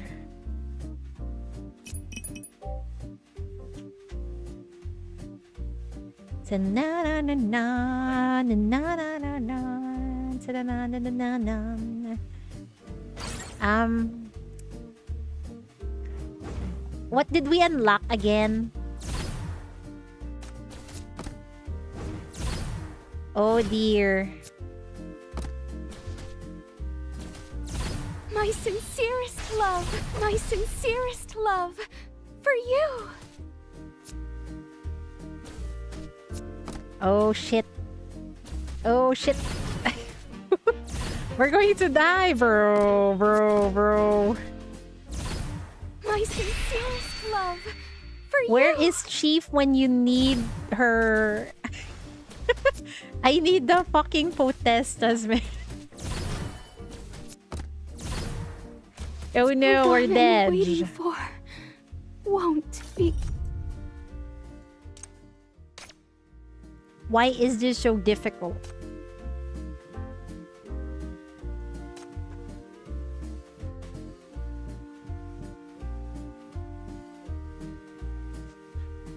Ah, this sounds useful, I think.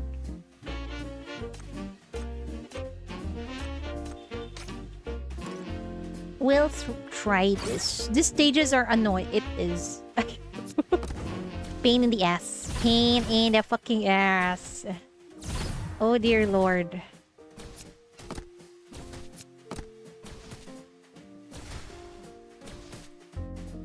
My sincerest love for you. My sincerest love for you. Oh my god, they can fucking heal themselves, bro. Bro. Oh my god, please.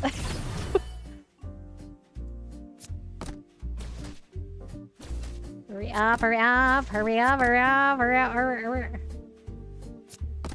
My sincerest love for you. Oh shit, oh shit, oh shit. Thank fucking god. Yay! We did it! I don't remember. I think you used the tie with a feather.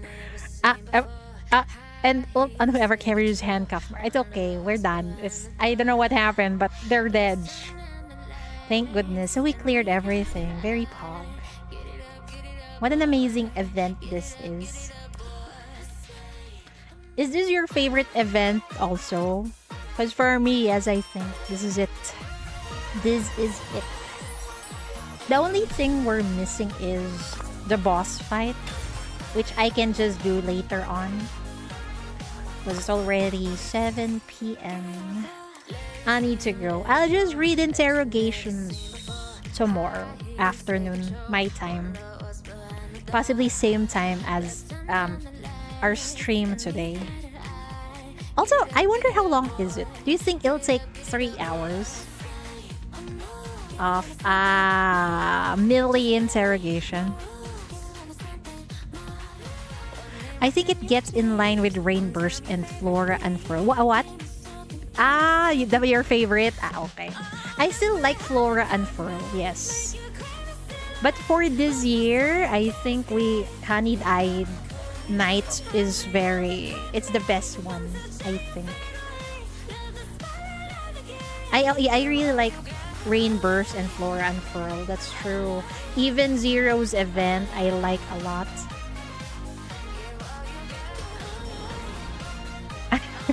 Flora and Furl is still top 1 for you. I think for me now, it's tied with Honeyed-Eyed. Oh no, what is this? Drinks. Last drop, Euphoria, Sea Glow, Dust Rose. Pretty close. I think it's tied on my side. Oh no, it's the boss. Oh, it's magic resistance. I hope Arcane Crit Team works on this. Rage. Yay, let's buy this. Let's buy this also. And then I'm gonna go rest now after this. End stream and rest. I sure hope you guys have enjoyed your time. I enjoyed this event so much.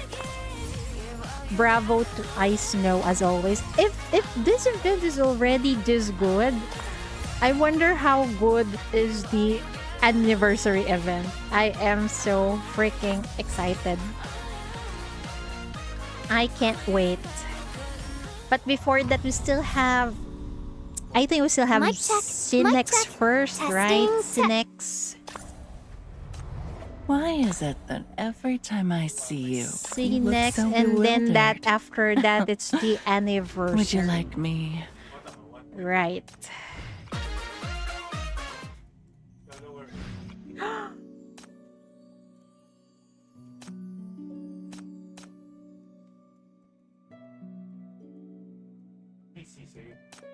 Sadly, it's not voiced. Ripperoonies to my throat. Looking forward to Cinex. I actually saw some artwork. I saw some artwork in because sometimes when you scroll through Twitter you see some spoiler CGs. There is one very sassy CG and I'm excited for that. And there, at least this time, we'll get a wild type of sinner, I think. What? It's voiced but only in CN? But I'm not sure if people prefer... If I'm going to read it, I'm not sure if people prefer CN voice or I should be the one who reads it. But I think there are some people who prefers me to read it because they listen to my voice while they do their work, I think. Maybe I'll just read it for you guys at the expense of my voice. My voice is already... It sounds scratchy now. But it's fine. Anything for you guys. Anyway. I'll see you all next time, folks. Tomorrow in the afternoon for a Millie interrogation. I hope you look forward to that. Thank you for hanging out as always. See you all tomorrow. Bye-bye.